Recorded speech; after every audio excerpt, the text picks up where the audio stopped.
Scrutiny Commission, Tuesday the 28th of February 2023.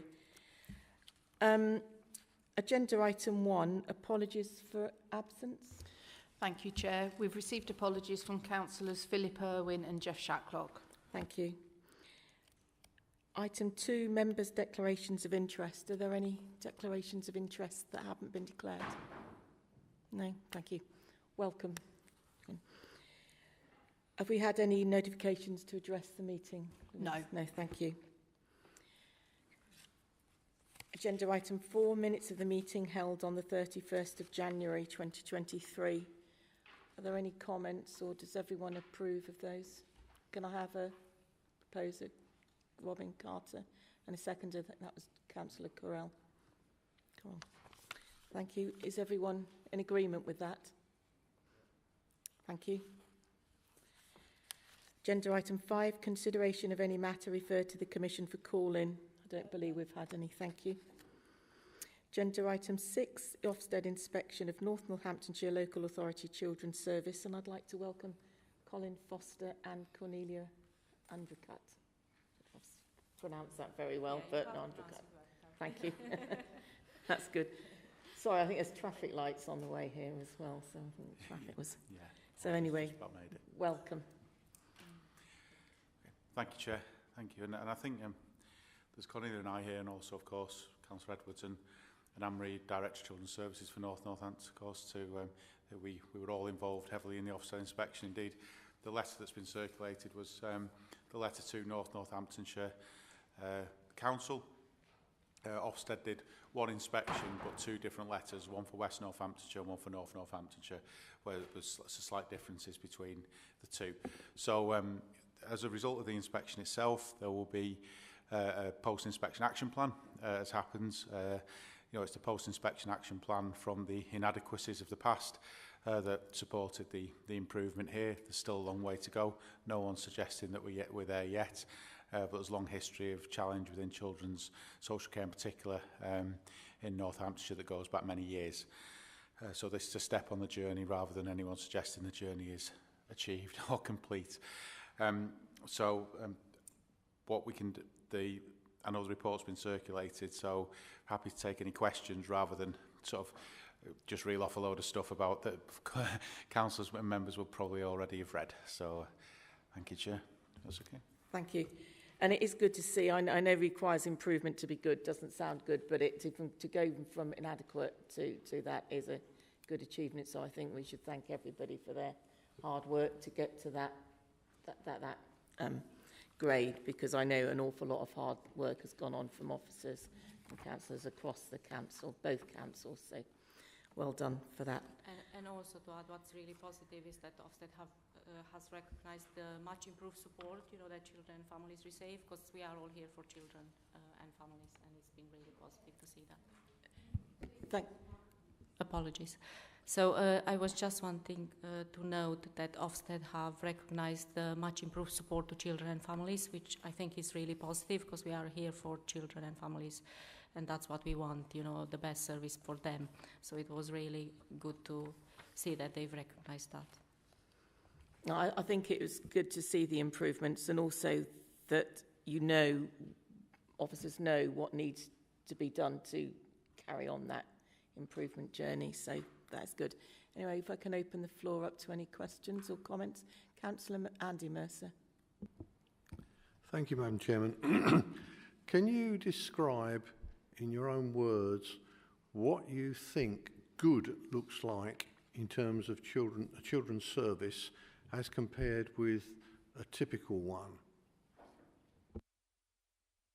Of course, I'm happy to kick off and then I'll hand over to colleagues. I think the first thing I'd say, when you look at the judgment of leadership and management, that covers management through the whole system. So that's people managing frontline practitioners, but it also includes Anne-Marie as your Director of Children's Services and Scott Edwards as the lead member. And I think that what in a report like this, when that's good, that the impact of senior leadership can be seen as and impacting on practice on the front line. What I have to say is that, well, when that's inadequate, the coherence isn't there, and Ofsted did find that there was a coherence in those leadership arrangements, which I think is a credit to the working relationship between ourselves and colleagues in Northamptonshire. And when that's good, that kind of the spirit, the drive to improve outcomes for children is talked about every day by leaders and managers, with frontline social workers, with frontline family support workers, and whereas there's some fantastic practice that exists within that services, there's also some inconsistencies. So from that judgment point, that good looks like consistent practice that's of high quality, that's evidence of clear improved outcomes for children. And although there were some cases that Ofsted found where that was the case, there were some where it was not as good as it should and could be. And what's encouraging from that point of view is that was what we told Ofsted in our self-assessment. You don't go from widespread inadequacy to everything 100% exactly how it should be in a short space of time. In actual fact, when you look at a local authority like Essex in the mid-2000s, which was considered one of the worst in the country, had a lot of similar reputational issues that Northamptonshire's had over the last 10 to 12 years. It took them 6-7 years to get out of the culture of how it was, but now they're considered one of the best in the country. And I think that's doable in Northamptonshire from that perspective. I'll pass on to Cornelia. Just to add to that, it's also about the right support to the child at the right time. So having strong early help, for example, and we acknowledge that here early help is not yet developed at the level that we wanted. So you'd want, at the early signs that the family would have some needs that are not met, to have that support there, and it's the system helping, that child and that family, is not necessarily social care. And it's about how that works, and then making sure that the right children are sent for the help from the social workers, from social care, for the right amount of time, and there is that multi-agency wraparound support, for children and families, helping them to thrive and achieve the best. So there are things that we still work with, because we are not quite there, but there is good signs, as Colin has said. You would have seen in terms of early help, for example, Ofsted have acknowledged that we've developed that from scratch, because there wasn't one there. There is more to do to make sure that children and families receive right support at the right time, which is something that we work with. That leads me nicely onto the question I'd put, because obviously the improvement to the quality and impact of social care has been acknowledged, but it's not necessarily always consistent. So I just wondered what is being done to embed that good practice into the trust. So we do have, obviously, as I said, we do have, and Colin has said, we do have now a plan that's being put together, and it's things that we do with our workforce, making sure that we do have that understanding in terms of expectations and what we need to see, how we place the child at the center, how we all work together to achieve that. But it's also about, getting other professionals to understand that and work with us, on that. So this plan, is done together with other agencies and other professionals. It's not just ourselves, because again, families need a variety of professionals around them to achieve that. So we do look into, learning from what goes well, learning from good practice, because as Colin has said, we do have some examples where this is working really well, but also learning from when things don't go as well as they should, and taking that learning to basically, increase skills, knowledge in our staff, but also in terms of how our colleagues, from the wider system are working with us on this. So this plan is a multi-agency plan that we all are committed to see improvement and monitor the impact that you've said, so it's really important to see that we have traction and we see improvement, and we see more and more families to have that consistency in terms of what we want to see and those standards. Thank you. I think Councillor Mercer wanted to come back. Yes, thank you. It seems to me that your answer is to improve the skills and ability of your workforce, make them more professional and make the professionals more competent and worthy.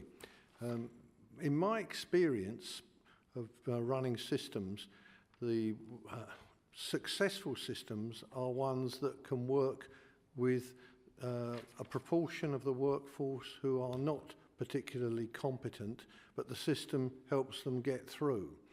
Now, it seems to me that I can't see how the system you're proposing helps people who are social workers and, shall we say, not particularly good at the job to get by.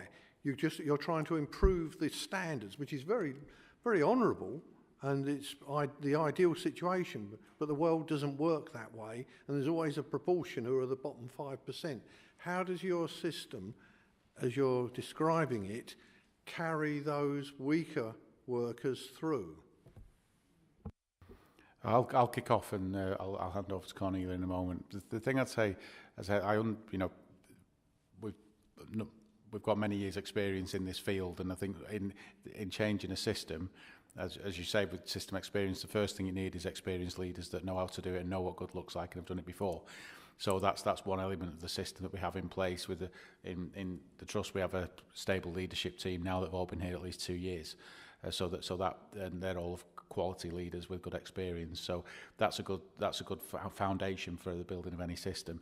In terms of quality assurance activity, that's how we check on case file level the performance of each practitioner, each social worker, etc.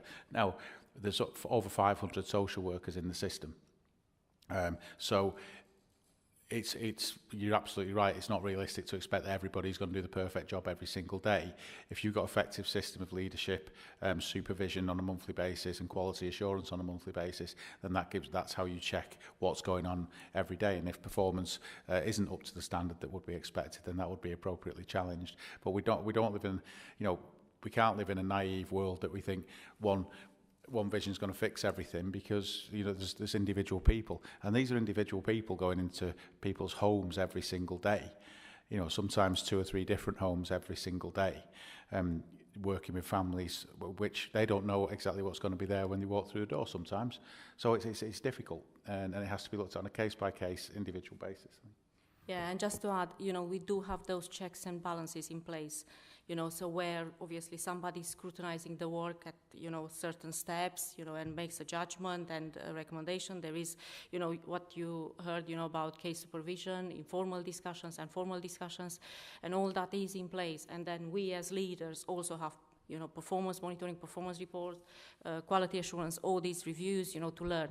Always looking into the skills of people, and at individual level what's needed, and then identifying those themes and looking at training and support maybe for a group of staff as needed. So it's very dynamic, and absolutely looking into that.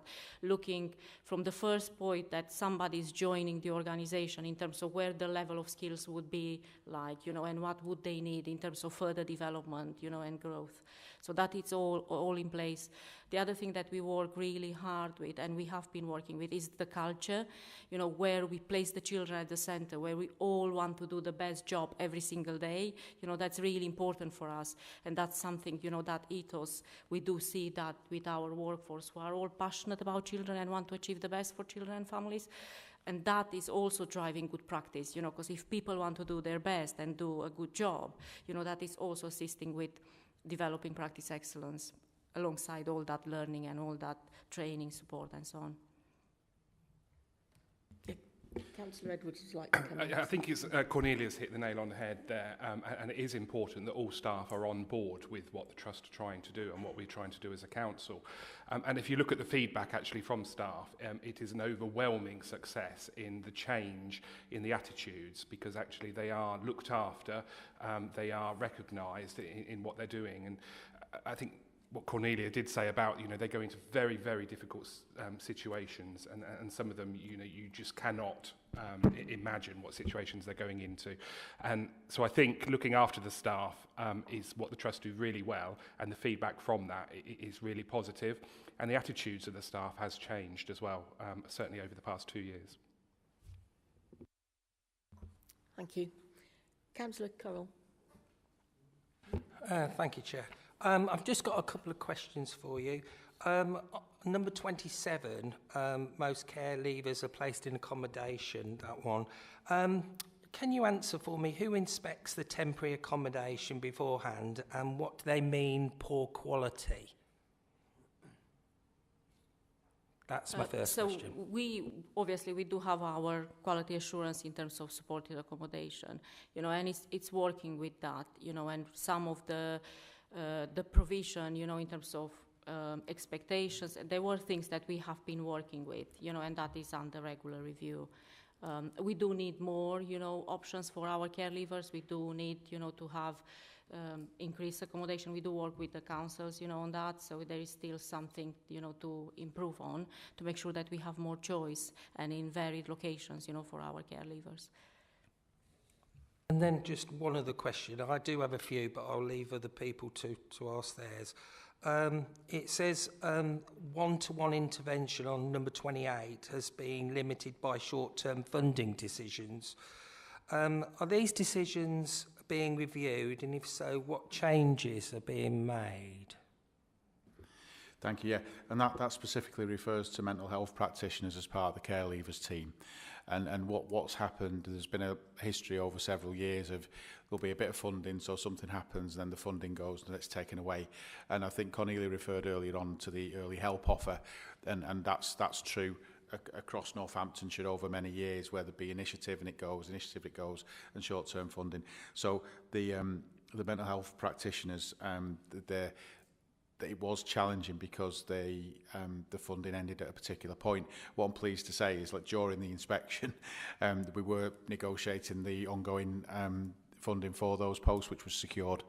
So what we're looking to do is work as best we can with public health colleagues to mainstream that arrangement, so it's not one-off funding. But what the particular one they refer to here, I can say exactly what it is. It's the Mental Health Therapeutic Support Project at Russell House.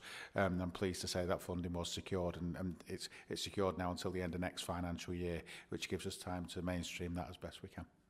Okay, thank you. Thank you. Councillor Anslow. Thank you. I've got a few questions. I'll just pick up on number 27 that you were just talking about there, because the high percentage of people who are homeless are more likely to be care leavers. That was in the news today because of the number of people who are huge rise in the number of homeless rough sleepers and more likely to have been care leavers. So it fits in with number 27. Where if they're in poor temporary accommodation, then they may choose not to stay. Yeah? Yeah, certainly. So first and foremost, Cornelia mentioned earlier around the work with the councils to improve the accommodation for actually post-16 accommodation plus care leavers. The accommodation estate in Northamptonshire is not great. No. And that's certainly not a slight on North or West Northamptonshire councils. Actually, it's just there's a long history around investment in accommodation, and I think, you know, equally, you know, perhaps children's services in the past hadn't stepped up to challenge that and develop that accommodation as well. So I think there's wide range of issues that led to that, and this. There is some really good work going on with both councils about improving that level of accommodation, and particularly the premise that the young people, because this came from feedback from a group of care leavers that the inspectors met, particularly talking about one home which is a converted fire station, and because of something to do, and I'm not an expert on this, I apologise, others maybe, but because something to do with the nature of the building through planning, the windows couldn't be double glazed. And that was a specific issue that was raised, which, you know, and I won't name the place, but we are aware of it and dealing with it. Is that fair? Yeah. I would actually say that you say it's not the fault of the council. It is actually, it's our responsibility to be able to provide for those who are leaving care, and we have fallen down. So I would say that it is something we need to be aware of as a council. You said at the beginning that, you know, that's what you said, the sort of, in a way, allowing it, but it's not acceptable. So anyway, we'll leave it at that. Let me go on to... Can I just let Colin come back on that? Yeah. Because I think that's a little bit unfair. Thank you. Well, no, the point made is valid. I think what I just want to say was what I meant was it's come from a long history, and since North Northamptonshire and West Northamptonshire formed, there is work to address the acknowledged deficit. So but they've got a lot of work to do because of the previous administration, absolutely. Can I just come in there and ask one quick question? There is somebody, I believe somebody from housing now sits on the corporate parenting board. Am I correct? Yeah, and also there is a panel now looking into young people as they reach 16 years of age to look at planning for the future, and there is conversations, you know, about this sufficiency and increasing capacity, and all that is happening. There is still to see the impact of it, but it's in place at least, and the conversation is going. And what you find in where you've got previous two-tier authorities, I know many members will have been in either borough or district council or county, or and housing is always difficult in that context at the best of times because you've got different organisations. So a good example of that is families who have no recourse to public funds because you're probably well aware for the benefit of others. So if those families, if you look at it purely from the housing, it's actually not a responsibility because there's no recourse to public funds. But often what happens is that's a family with children that then can have children taken into care that can then be, you know, when it's a loving family, but they can't access housing. And so, you know, it's quite difficult. So we've got some really good work with both housing departments across both councils to address that, but it is a long journey. Okay, thank you. So just about early help, I know Cornelia has mentioned it, but I think if there isn't that early help in, then number 12, which talks about too many children enter care in an emergency, because there isn't that work done with the families beforehand, and so it's when the police then come in and, you know, take children away, it's more traumatic, has longer term implications and so on. And that is, again, something that we as a council need to be serious about, putting money where it's needed in that early help. Yeah? Do you agree? I'm sure you would. Yeah, definitely. And just to add to that, you know, we have also, obviously that hasn't been developed, you know, and is now just starting to be put together with commitment, you know, from people. But also we see the impact of the pandemic, you know, which has accentuated the needs in the families, and we see families coming into a crisis, you know, to need support. So it's really important that we do have a strong early help offer. Yeah. So just my final point then. So you've said about the post-inspection plan. I remember those from my teaching days. Will you share that with us? Yeah, as obviously we're one of your partners, and you know it's a multi-agency you've talked about, haven't you? That would then be shared with us at some point when it comes. Yes, it's not signed off yet by the partnership. There's a social care improvement board that's attended by all appropriate partners from councils, health, police, etc. So it's due to be signed off, I think, the end of March, is it, next meeting? Yeah, it is March. So it's still out for feedback to partners, but of course, happy to certainly share that with, I mean, the both councils be involved in developing it, because it's a it's all of our action plan. Yeah, definitely. Okay, thank you. Thank you. Councillor McGee. Thank you. Firstly, I just want to say thank you for your work, and again, thank you for recognising that the work is not done. And I think as well, just from person to person, not even on the scrutiny panel, I'd like everyone to please send their thanks to the actual people who are doing this job on the front line, because I can because of my day job that I work in, but I know the situations that they're going into, and I think we don't really necessarily do a very good job of taking care of people who take care of people, and that's very important. So I'd like that to go through. Care leavers is a bit of a hot topic tonight, because of the job again that I work in, which is based in London, so I have a bit of an idea of best practice that goes on down there with care leavers. Brilliant work. I know the damning statistics on them, which is quite terrifying, really. The under 25% of the under 21's prison population are care leavers.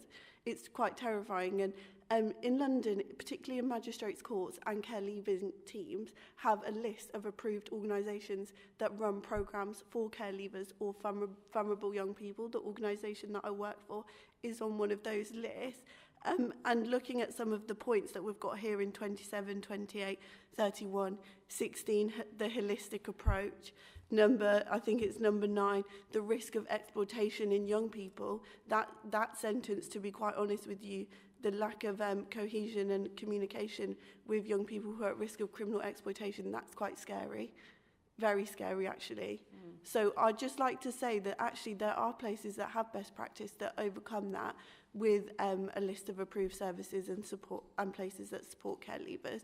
So I'd quite like to see Northamptonshire Children's Trust, if possible, advocating to have some organisations in this area or bring in organisations from other places to have those approved lists and to give our care leavers something to lift their aspirations, something to put their time into, and something that's meaningful. Because I think, I've seen that if you give young people meaningful access to employment, meaningful access to community, it lifts their aspirations and changes their life and diverts them from becoming another statistic. So I'd just like to, share that with you and say thank you, and I hope that that does happen, and hopefully next time we're sitting here, we might have a bit of a case study or some examples of how that could be done. Thank you. I know the aspirations for care leavers in the Trust and in this council are high. So, and they certainly are, and I think they're improved part of the corporate parenting board and the DCS and the lead member. Certainly, the aspirations are high for care leavers. Yeah, absolutely. But we can always make improvements, I know. And I'd love to feel free to share. But it's called the Big House Theatre Company, and we do creative and performance-based programmes with young people who are care leavers or have been through the criminal justice system, using theatre and creativity to overcome emotions and empower them. Yeah, give it a look. It's brilliant. Yeah, we'll have a look, and I think that the point around absolutely the key role for Northampton Children's Trust. There's a couple of things there I just wanted to pick up on. First, starting on the care leaver point, and as Councillor Brackenbury said, what would be great is a really strong Northamptonshire care leavers offer that we do together, and the same on West Northampton as well. It could be the same, it could be slightly different, doesn't matter. But I think having that care leavers office to sing and support people is really important. That's something that all elected members at Northampton can get behind, I think, and support, which is great. In terms of sexual exploitation point and wider child exploitation point, I think you're absolutely right, and that is of concern. It's the particular element, what they're talking about here is how the partnership works together in that. And as a result, Cornelia, do you want to explain what's going on at the moment? So there is, obviously, we know that that's an area that we need to accelerate development in. We do have discussions and conversations with partners, because it is a partnership response, as Colin has said, looking at colleagues from police, from health, police commissioner as well, and how we set up and use our resources in a more joined up way. We have taken learning, you've mentioned, learning from other areas, so we've been to other areas, Greater Manchester, London boroughs and so on, that have actually found a better solution to this, so that is in development at the moment, and we do have plans. We also have colleagues from the region coming in to see our plans, to see what we have, and see if with our thinking, and our plans will help us move in the right direction. So that is all happening at the moment. Brilliant, thank you. Thank you. Thanks very much. I think, Colin, as you mentioned, system and checks. Reading through this Ofsted report, I'll go paragraph 4.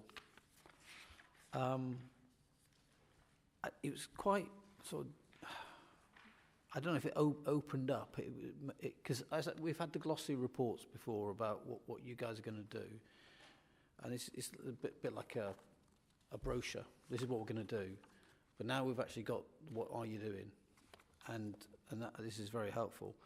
And there's some in here. So paragraph 4, most are not sufficiently purposeful or time specific. Then we come on to most children protection core groups need meetings are held regularly, include key agencies. They primarily focus on completion of actions and not sufficiently on the impact of services and interventions for children. So it's kind of a system. It's kind of the box is ticked. When agreed actions have been completed but desired outcomes have not always been achieved, particularly for children living in situations of long-term neglect, again, the box is ticked, but we haven't, do we know what the impact is? And it sort of feeds through, on paragraph 5, it says, some social workers do not sufficiently understand the complexities of domestic abuse. I mean, social workers, experienced people that you're employing. And then we go through, so on 16, and this is about, however, these updates, that's at the bottom, however, these updates do not provide a holistic assessment of the child's needs system. The resulting care plans can be formulaic with a lack of personal focus or timescales to bring pace or prioritisation. It's kind of, I get the feeling it's numbers. And then on 34, insufficient focus on helping social workers to reflect on the impact of their work or to understand what is changing for the children. It's kind of lost focus. I get this feeling. It's lost focus on the children. It's more on the system, and perhaps not enough checks. Is this what could be driving this? What's missing? Is it the workforce, the staff? Is it cost pressures that you're working under? If you could expand, please. Of course, yeah, thank you. And in the final paragraph that you read, you know, it starts with great care and effort taken by senior managers to visibly support staff for improved services, and I think it's a fair reflection of the system, and because the system does need to improve. But I think to answer the question fully, you need to go back to what it looked like in 2019. Where there was no system and no organisation and 300 cases unallocated. So what's happened, and this is not uncommon in an improvement journey. So, and I mentioned Essex earlier, but I mean, Connie said both of us have taken a lot of time during our careers really to go to other authorities and see what they do really, really well. And what you find when an authority's been inadequate is that you do have to have some focus on compliance, because actually if you haven't got a child protection plan, then the child's at risk. And so if I were to sum it up in a sentence, I would say there's a higher level of much higher level of compliance, i.e., you know, Ofsted aren't saying children are unsafe, which was the case in 2019. However, there's more work to be done on the quality of that engagement, because it sometimes can fall into, are you ticking the box, as you say? And again, that's not consistently awful. It's also not consistently good. And so I think that's the context I'd offer for that. So there's no getting away from there's lots of improvements needed, but taking from the starting point to where it was to here, it gives confidence the next steps it would improve further. Is that fair, Colin? Yeah, absolutely. Colin is right, and that is there, you know, which was quite good to see. The other thing to add, you know, we do have an adequate system, you know, so which is not very intuitive in terms of how the information is recorded. So again, you know, there is plans now to have that put into place, because our workers, you know, have to work much harder, to spend a lot of time in inputting this, inputting that, twice sometimes, you know, because it's not easy and intuitive from one place to another. So the system doesn't help them either, you know, but we do have plans, and hopefully, you know, we could help them, because we need to create conditions for them to be able to do the best job. Thank you. Councillor Deering. Thank you, Chair. Well, first of all, congratulations. I think you've done a very good job. It must be 18 months ago since we sat around the table first, and you certainly pointed out the fact that culture change was one of the big things that you needed to do, and you've clearly been doing that. Having read through the report, I suppose the one main thing that sticks out for me more than anything, and I'm afraid it's a common theme throughout NNC and a lot of other places, is staff recruitment. And so I really wanted to have an understanding of, from a permanent point of view, what positions are needed. So do we know how many we're looking for? And do we have a plan? Do you have any plan on what would you do about actually recruiting these people? And then obviously in retaining the people that we've had issues with in the past. Thank you. No, that'd be a good one to hear from, because I know you've been doing a lot on that recruitment, so good to share that. Thank you, Chair, and thank you for kind words at the outset of the question. And there are a number of challenges facing children's services nationally, and recruitment is clearly one of those. Absolutely is one of those, and you're right to name it. There's a challenge. Now, what we've done for anyone who's on sort of social media and things like that you'll see there is a lot of energy goes into marketing posts, etc., etc. Now, one of the biggest problems was the reputation.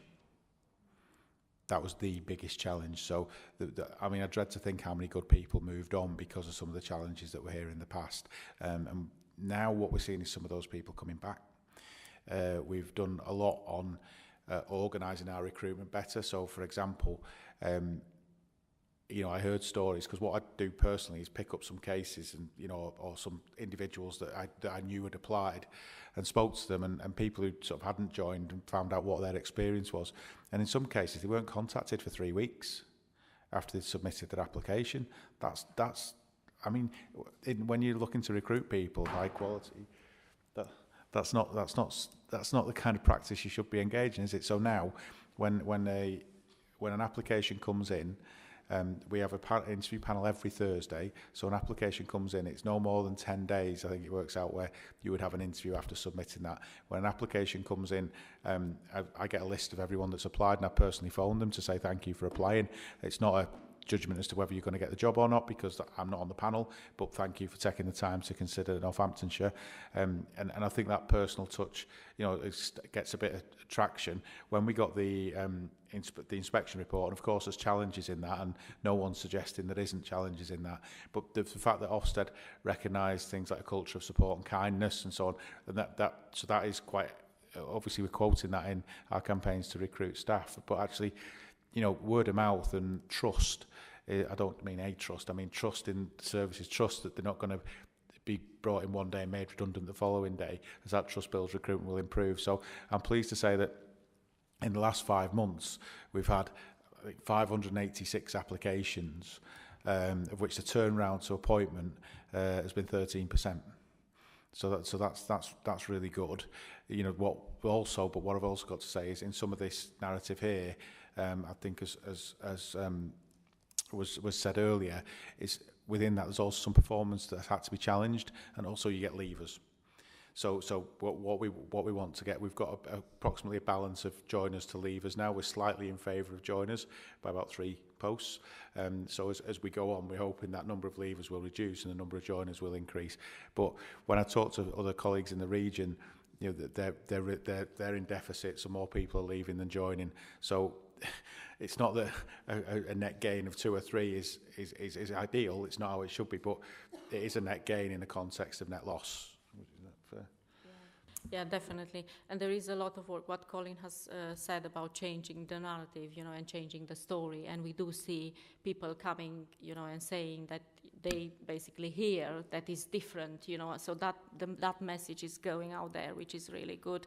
We work really hard, you know, to have the right conditions for staff who join us. The pressure is very high, you know, we have seen increase in more cases coming through. We try to keep the caseloads, you know, you hear that talking, you know, so that they have a manageable number of children, you know, and families that they work with. So looking at that on daily basis, you know, and making sure that that is manageable, and we help them to do that good job, you know, that we want them to do. So again, you know, that helps because the word of mouth is going out there, you know, so people know that they are cared for if they come, you know, and they will be helped to do a good job. And we do have more coming back, you know, people who left and now they want to have another go, which is positive.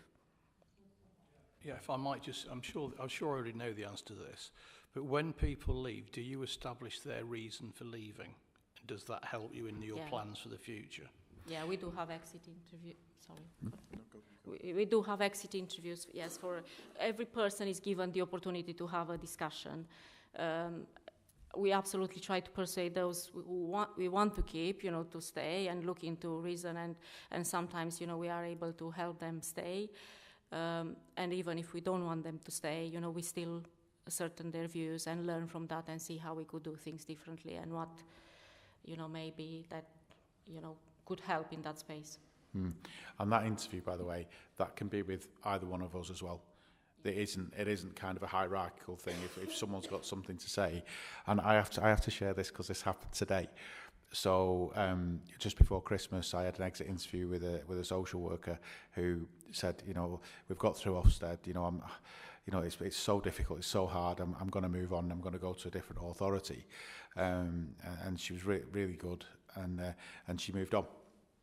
And today, I saw her back at one of our desks she'd moved on and found actually, because sometimes if you've been somewhere for a year, 18 months, you can think the grass is greener, and it isn't always. And so when we do have an exit interview with people, we always say, as Connie said, for people we want back, is that you go with our best wishes, you go with our respect, you know, and you would always be welcomed back with open arms. And we've got a number of, I think you mentioned about people coming back on the back of that, which is encouraging. That's good to hear. Thank you. Councillor Jill Mercer. Thank you, Chair. Yeah, I've got a number of points. I'll pick at them one at a time. Number 9, the response to children who go missing from home and care does not contribute to making children safer, which is the first thing. And also, you've put in return home interviews, but the interviews lack depth and fail to elicit the reasons why children go missing. This bothers me particularly. I see from the police statistics being on the police and crime panel that, you know, the police spend an awful lot of time chasing up missing persons, and I presume some of them at least must be in this category. And I just wonder what you're doing to try and stop this happening. So a couple of things, really. One is return interviews when the previous inspection happened in 2019 didn't happen. You know, so people went missing and no one checked in, you know, with them once they were found. Now they definitely happened, you know, and Ofsted have seen that vast majority of our return interviews happen within 72 hours, which is the requirement. Now, what we need to do better is look at learning from that, you know, and looking at the impact. And we do have, obviously, arrangements in place to look at triggers, you know, and everything else, to look at reasons for children going missing and utilizing that. But we need to do more about that learning and, you know, and that impact on the young people and how we use that information, which we know and we work with. And, sorry, if I may, agree with what Connie said, and there's also that links to the exploitation point and the multi-agency response to that.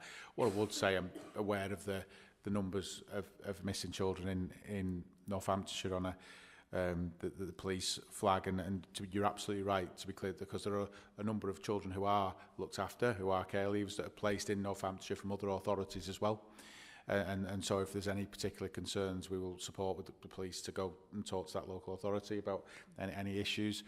So there's still work to do on that, definitely, but we do work well with the police. The relationships with the police have improved dramatically and over the last few years. And it's not because I think the police were poor. It's not because I think the frontline practitioners here were poor. I just don't think there was that join up due to a churn of leadership. Thank you. If I can ask the next question. Number 12, it says particularly the out of hours is sometimes poor. That was communication again between the police and the trust. Has that improved now? As you were just sort of indicating, there might be some improvement. So obviously something that we are aware of and work with. We have a very small team that provides services out of hours, and we also obviously have sometimes police colleagues, you know, going out and about and doing what they're doing without necessarily speaking with our social work team.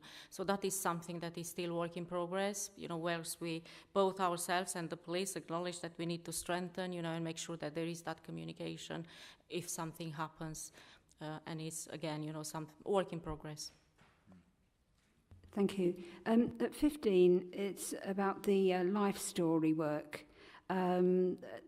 Most children in care are not given the opportunity to undertake life story work. Now, I remember going on a visit to one of the establishments and actually meeting some of the staff, and one was dedicated to just doing life story work, and that was all they did all day. So I'm, you know, disappointed that they're saying, you know, they're not all getting that chance. Is more resource being put into that? Well, what I'd say is in 2018, Northamptonshire County Council made 8 life story workers redundant. So that is a challenge. What we've done is worked to build life story work into the current capacity that we have. I mean, resources are tight for everybody. So, but what say it's worked really well in adoption, as is noted in the report, and really we're looking to embed life story work within social work practice, and we have some family support workers that support with that as well. So there are some really good examples now of life story work, but it was from a base of 0, wasn't it? Yeah, so it basically, you know, it was part of efficiencies in the council previously, and they were made redundant, as Colin has said. Thank you. Lastly, number 22. While senior managers quality assure and monitor all these placements, that was to do with the unregistered children's homes, and are working with providers to seek registration.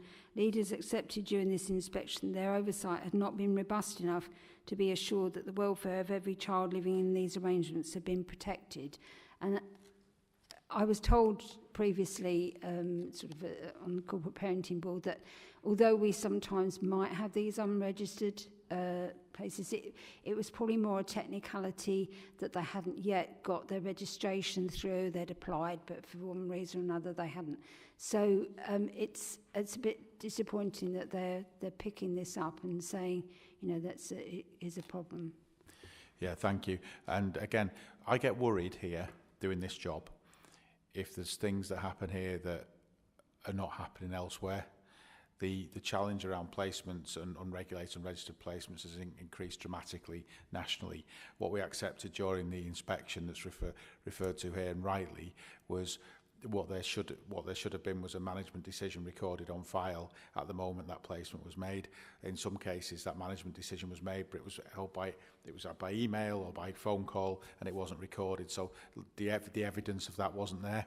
Therefore, that created a concern. What we did do during the inspection, as we went through every single child that's placed in unregulated or unregistered provision, to assure Ofsted that appropriate checks had taken place and that those children were safe.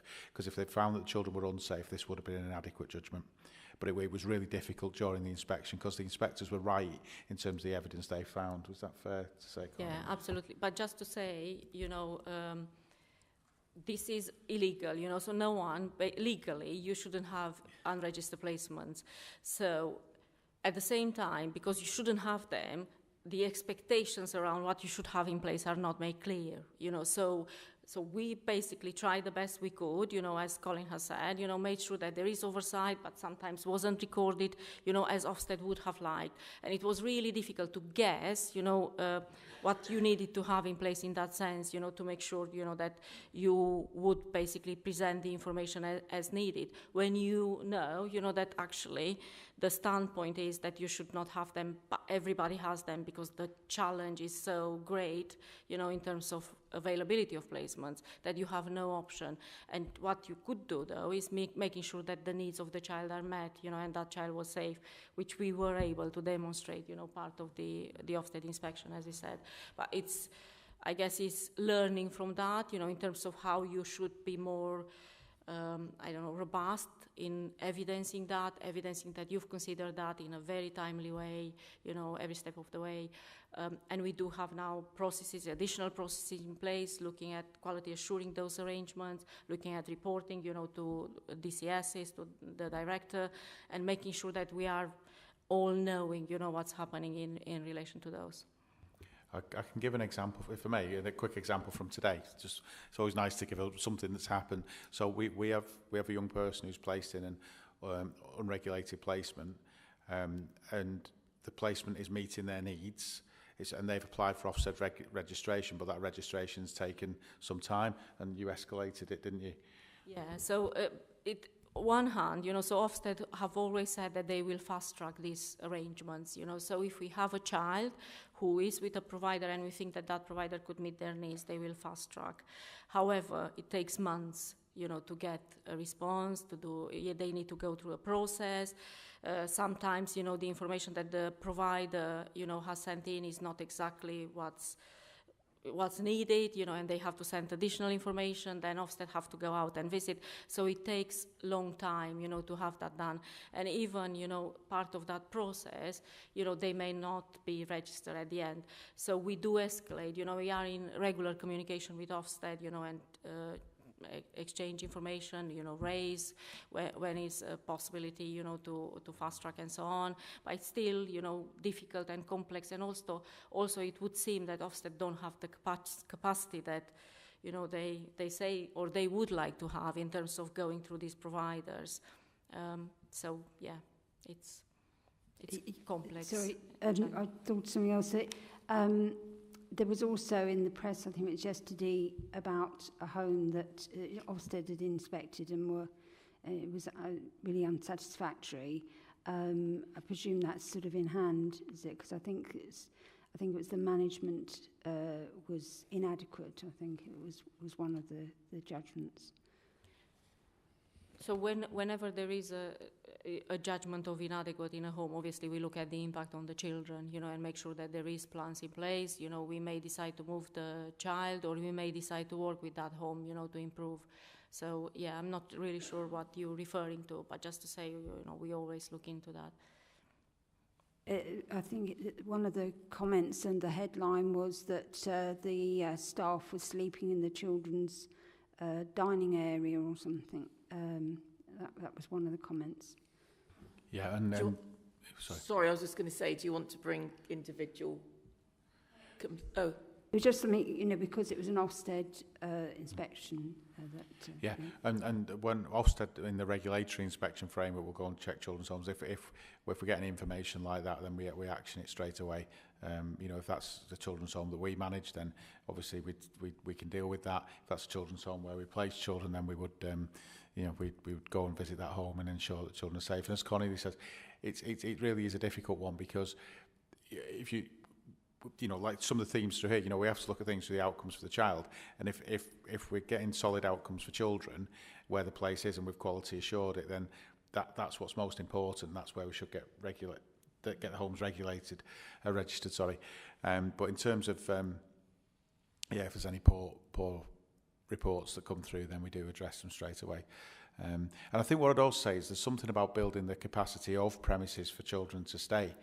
If they are looked after by local authorities, and you know, I know there's examples recently of premises in Northamptonshire that have been converted by organisations we've worked in partnership with, that have been through, you know, supported through Northamptonshire Planning Committee, and Councillor Edwards attended one of those hearings as well, and I think the commitment of the council is to improve things is there, and again, but we're all relatively new organisations, you know, and you know, fundamentally, and we've got to build there's lots more to do, but you know, if we keep working positively, you know, with children at the centre and thinking we can get to a strong place, we definitely can. The importance of life story work is a bit worrying when it's here that we didn't have life story workers for a short period of time. So is work being undertaken to complete life story work for those children and young people that came into care that didn't have work undertaken at the time? Yeah, definitely. So, but the challenge is obviously when their social workers, you know, may be really busy and when they don't have time, and that was really important to have that extra capacity, you know, to help with that, which is something that we obviously have looked into, and you know, we have managed to put that in place for adoption in children looked after. You know, there is still a challenge in that sense, but it's definitely something that we do understand the importance of, you know, and make sure that is prioritized. Thank you. And what was also in terms of the culture shift, there's life story work, you know, talking about your background and your history, but also now when social workers make a note of a visit, they write it to the child, because what to bear in mind is children who leave care. There may be some in the room. You may probably will know people. You know, once you turn 18, you can access your records, and some even now, you know, you look at some records, and it's just functional, and it's not nice. And imagine reading that as an adult, looking back and going, what was going on there? You know, and you know, some really harrowing circumstances that are just written in a really cold way. So you know, we've changed that, and that's going reasonably well, isn't it? And it doesn't mean it's what's said is comfortable, but it's kind of telling the story as opposed to, you know, mum hit dad, dad walked out. you know, that it's got to be richer than that, because you can understand what's gone on in your life when you probably can't remember, or you've blotted it out because it was too traumatic. And it's all about putting children first and children at the center, you know, that I talked about. And it's both in terms of visits, you know, also in meetings. We have children in care reviews. Again, you know, some children chair those, you know, and it's doing more of that, you know, and again, you know, write that to the child. So child at the center, you know, and doing everything for children. Councillor Carter. Thank you, Chair. Yeah, looking at the apprenticeships which are starting to be offered, but this current work is currently undeveloped. Just wonder why. Yeah, so I mean, again, because this hasn't been a priority in the system for a long time, so we have two care experienced apprentices in NCT. We're looking to grow that number, and the work on the care leavers offer that we talked about earlier, that work with North Northamptonshire and West Northamptonshire Council on, you know, with, you know, through, if you look at that through economic development and what businesses in North Northampton could provide apprenticeships for children who are care leavers, and so that it is underdeveloped. And you know, when it's working, you know, going back to the question, well, what would good look like? What good would look like is that every employer can offer, that's able to, can offer an apprentice that the care leaver is effectively being a care experienced young person or a care leaver, whichever phrase. You know, some people prefer either phrase, to almost ring fence that role for care experienced young people. So if they meet the criteria, then you're guaranteed an interview, which already happens for people with a disability. And there is a discussion nationally at the moment around whether care experience should be a protected characteristic. And so we'll see how that evolves. And in the review that's recently published by the government's response to the Josh McAllister Care Review, that's recommended in that review. So I know that is definitely in the government process for consideration. But that doesn't stop locally. That doesn't stop folk doing it now. So you know, anyone can say, we would like to appoint an apprentice, and if a care leaver meets this specification, we will guarantee an interview. Yeah. So that's when they come back, you know, when Ofsted come back in 2.5, 3 years, you know, I'd like that we think we could have some really good examples of where that's happened. That'd be really exciting. Two more speakers, Councillor Anslow and then Councillor Zoe McGee. Oh, yeah, sorry, I didn't see you put your hand up. Got Councillor Hakewell, then three more. Yeah, actually, Councillor Deering asked my question. It was going to be about recruitment, so that's fine. Thank you. It was answered. Thank you. Yeah. I'm happy to let Councillor Hakewell go first because I saw him put his hand up quite a while ago. Sorry, I didn't see that. I missed your hand. So.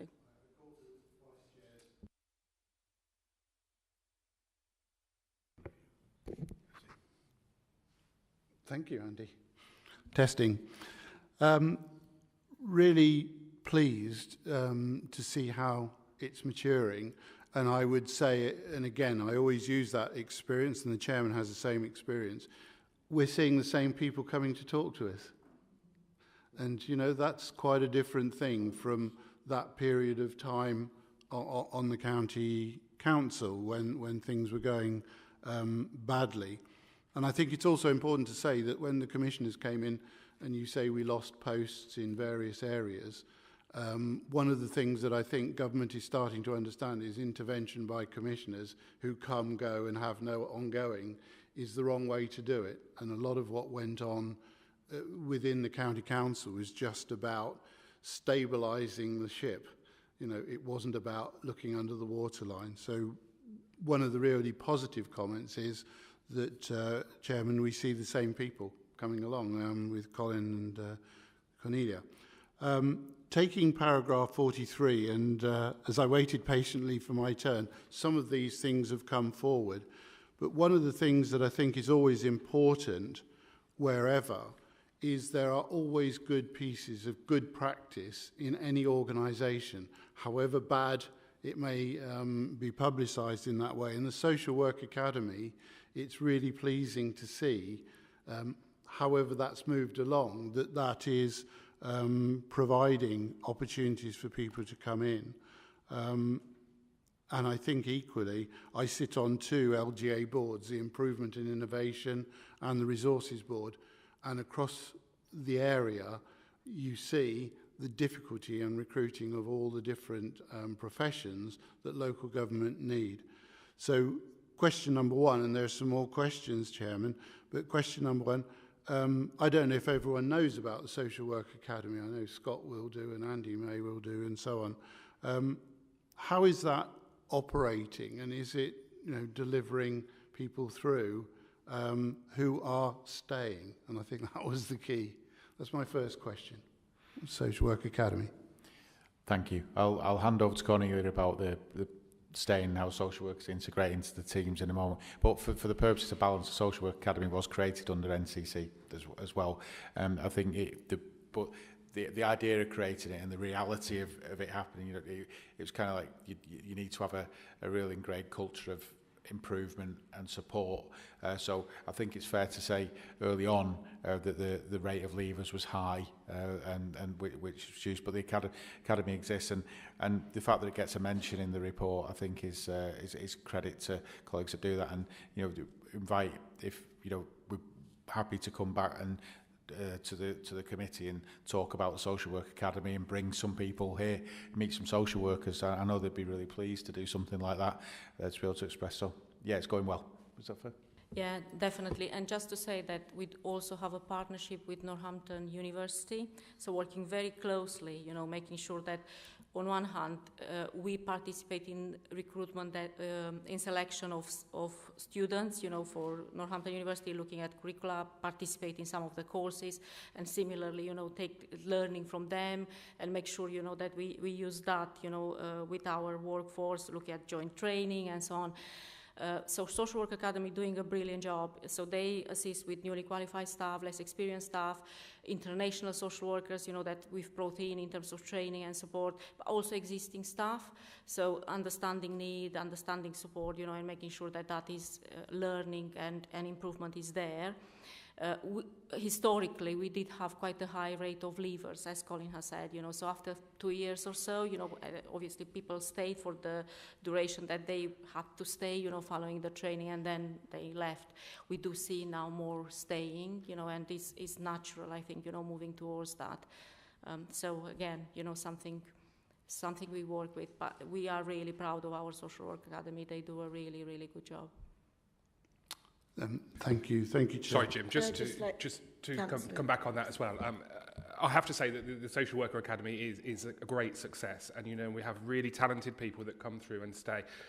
The concern of mine at the beginning of the whole of this was that we're training them up to a good advantage, and then they leave and go somewhere else. But actually, no, they are staying, and I think part of that is down to recognising them as well. And I have attended quite a few celebration events or reward events where actually we talk about those individuals themselves rather than collective. It's all about the personalities. Instead of bundling them all into one kind of group, it's about the personalities, and I think that the Trust do that really well, and I'm pleased to be involved with those as well. Great, thank you. Thank you, Scott. That is really good to hear, and a good success. And that leads on to my second question. And I'd like to thank Louise for sending over to us the list of a number of authorities and who was good, requiring improvement and so on, and inadequate. And it perhaps picks up your point as well, Colin, about people coming forward. One of the things, and I know we are looking at the way Scrutiny operates, but one of the benefits of the previous county system was that we had a children's scrutiny committee, and that allowed us to look at places. I mean, when you look at the list that we got, Lincolnshire and Derby are outstanding. Well, what's happening in Lincolnshire and Derby that we can copy? My view always has been that plagiarism absolutely rules. Someone who goes out to find a completely new way of doing something, I think they always describe a pioneer as someone running towards you with a spear in their back. I think we've been lucky because we've got Cornelia, I think, from Lincolnshire. From Lincolnshire, yes. I was going to say, my colleague on my right who joined us from Lincolnshire may wish to answer. Well aware of that. So my question is that we don't have that sort of scrutiny here, and I don't know how it works within the trust, but my experience of scrutiny on the county was that you would call in social workers, as Scott has said, and you would, you know, get in a minibus and go and see what's happening in Derby and elsewhere. So question number 2 that I have is, how do you, or how do we, or how do the two of us working together facilitate that exchange of ideas and understanding of where things are working really well? Yep, so we're part in the East Midlands region, which includes Derby and Lincolnshire, as you know. There is a regional Director of Children's Services group, which I sit on along with Anne-Marie. And there's also a number of groups about regional improvement. So there's a group of the senior leads of each organisation that Cornelia sits on. There's also learning through the adoption. So Cornelia is the chair of the Regional Adoption Agency. So there's lots of links there. Now, when we do a self-assessment, what they set up is through the Regional Improvement Agency is triads. And that's 3 authorities working together, each reviewing each other's peer review. And just before the inspection, Derby were one of our reviewers, weren't they? Derby and Leicestershire, obviously, we were in a triad with them. We are as well, you know, scrutinising their services, because although they are outstanding, that doesn't mean that there is no room for improvement, you know, and they sometimes learn from us even, you know, because there may be things that we do better than them in regards to, you know, varied areas of practice. So it's learning from each other, you know, in that sense, and see, you know, what we could take from that, and also take their, you know, views about things and what we could do better. So that is in place on a regular basis. And also our other professional colleagues, you know, for example, CP chairs or independent reviewing officers, they also meet with others in the region. You know, they take that learning for themselves, you know, and share that information for themselves. And we always look for, you know, who does something good. And as I mentioned, you know, about child exploitation, going to Greater Manchester, you know, or Hackney or whatever. So we do learn from each other, you know, all the time, because we, you know, we could always, you know, that's very, very helpful. As you said, you know, if somebody has cracked that, you absolutely know to see how they've done it and use that and apply that, you know, to what we have here. And we would jump on we do jump on the bus and go and see definitely that good practice, don't we? But there is others coming and learning from us, you know, just to say, which Nottingham is City. Yeah. So there is and there is, you know, very things that we do well, you know, and then people hear about it and then contact us. And you know, about recruitment, for example, you know, we have had colleagues, you know, from, you know, varied from North Lincolnshire, you know, even colleagues in Lincolnshire, you know, have said that they could learn from us in terms of how we've done it. So, yeah. This isn't a question, it'll be followed by one. At Kettering Borough, we had a programme for new council house tenants, and I can never remember, if Scott could remember it, it was either move in, move on, or move on, move in. But basically, when you were talking earlier about young people leaving care and sort of managing their lives on their own, perhaps that's something we could talk about, or indeed there may be some people remaining in housing. But what actually happened was that a group of people were taught, if that's the right way, the simplest things about taking on a tenancy and living on their own. You know, where you turn the water off, where you turn the electricity on, and things like that. And I always remember John Conway, who left prior to vesting.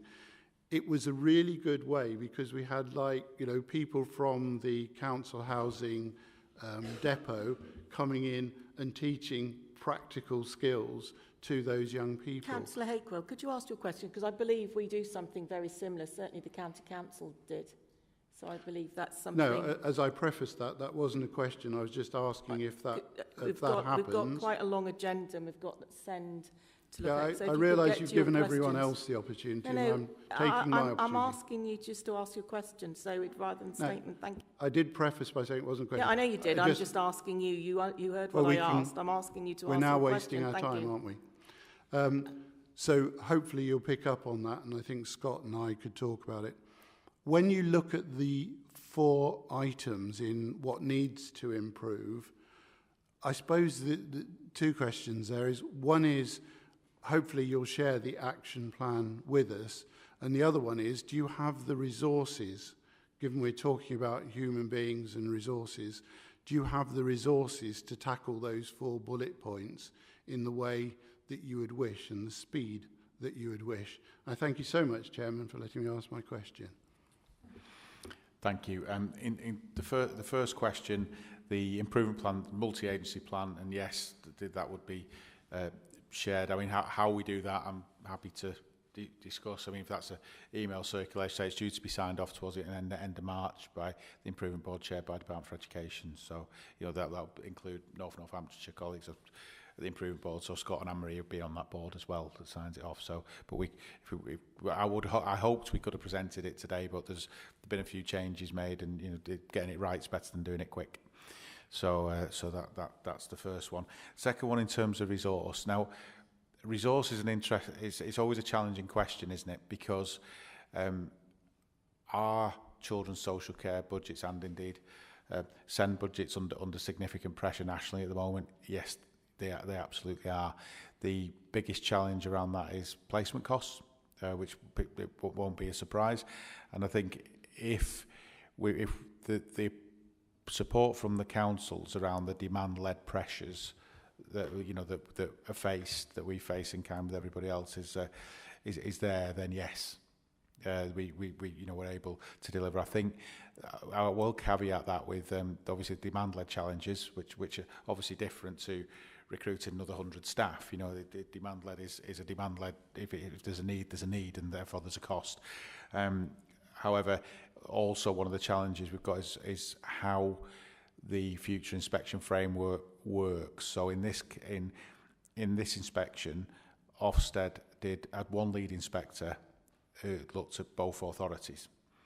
The future will probably be, we have had indication of this from Ofsted, although it will be at the same time period, it will be in effect 2 inspections. So that is quite a significant resource challenge, but we're working with both councils on that. So as it stands, I would say that, you know, with the discussions that we've had, I'm not worried, and I think the relationship's building well.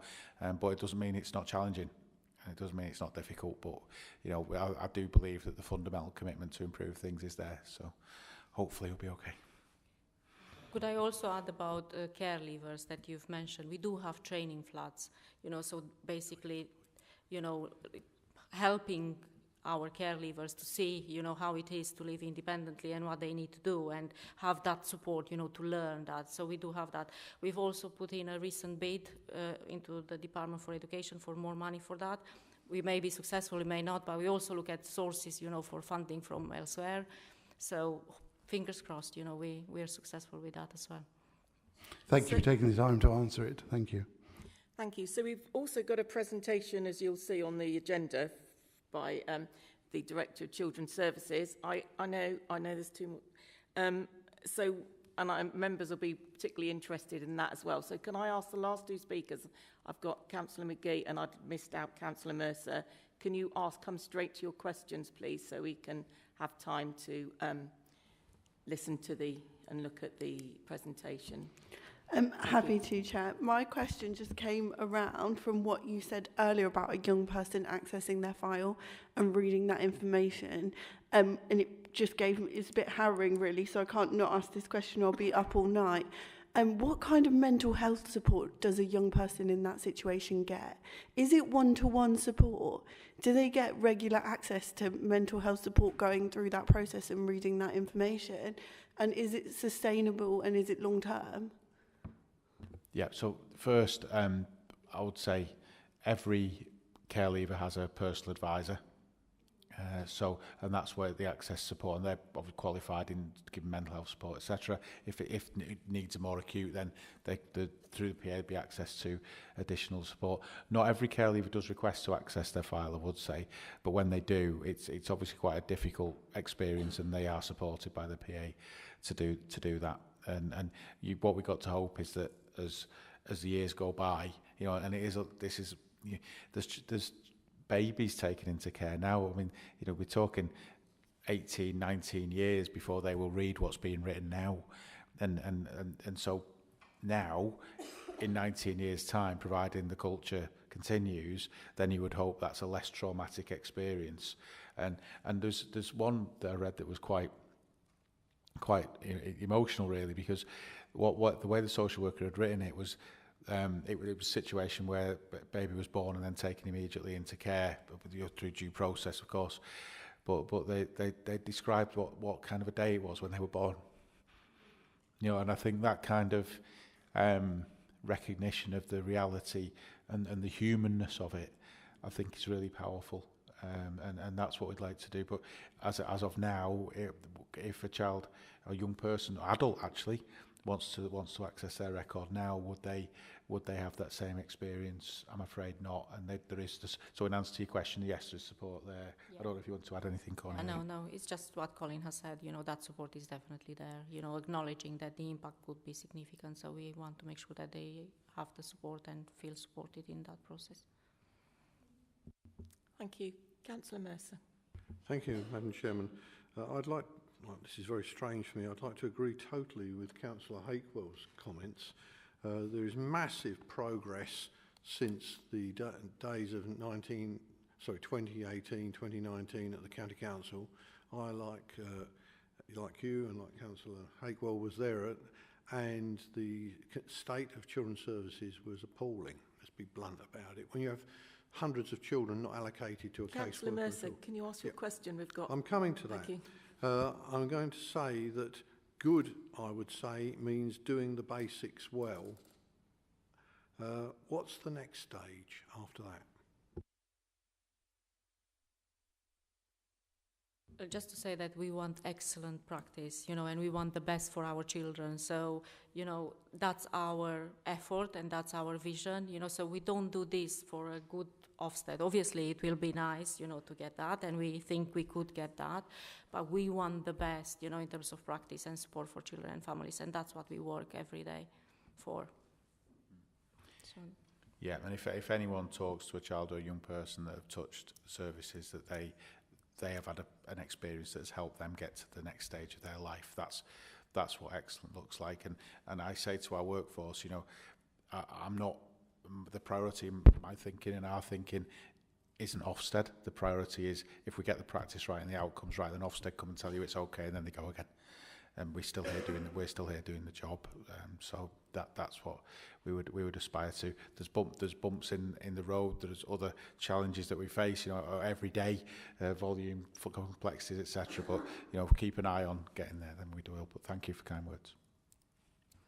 Thank you. I'll let the exec member, Councillor Edwards, just come in there. Yeah, just very quickly on that last point, and I think Colin makes a very good statement. It's not just about what Ofsted think, it's actually about what the children think.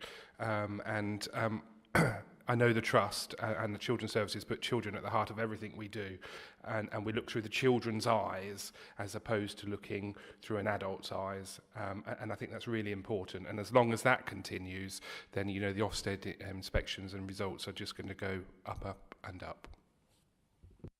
Thank you. So thank you for coming along. Obviously, we're all corporate parents, and that's been an excellent, So we've really, you know, good to hear the improvement and well done. And I'd like to thank everyone involved in improving the lives of children in Northamptonshire.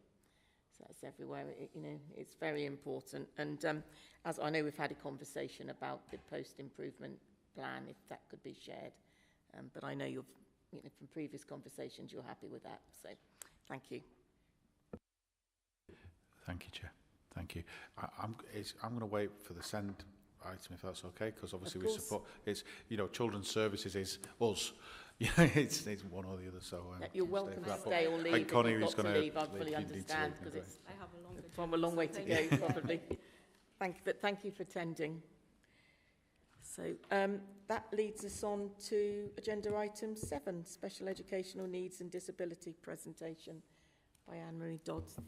I'm going to stand up so I don't have to go, Raj, next slide, please, because none of us have got time for that in our lives, have we?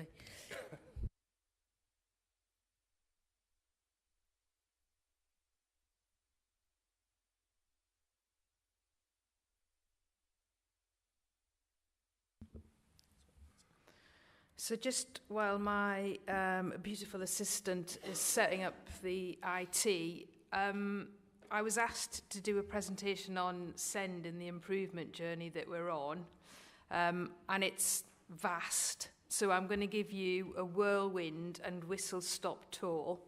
Happy to take questions as we go through, but if you have specific areas of interest within what I'm about to present, I'm more than happy to come back and go into those areas in detail, because otherwise I will blind you with science, and at 8:20, I'm sure that's not really what you want.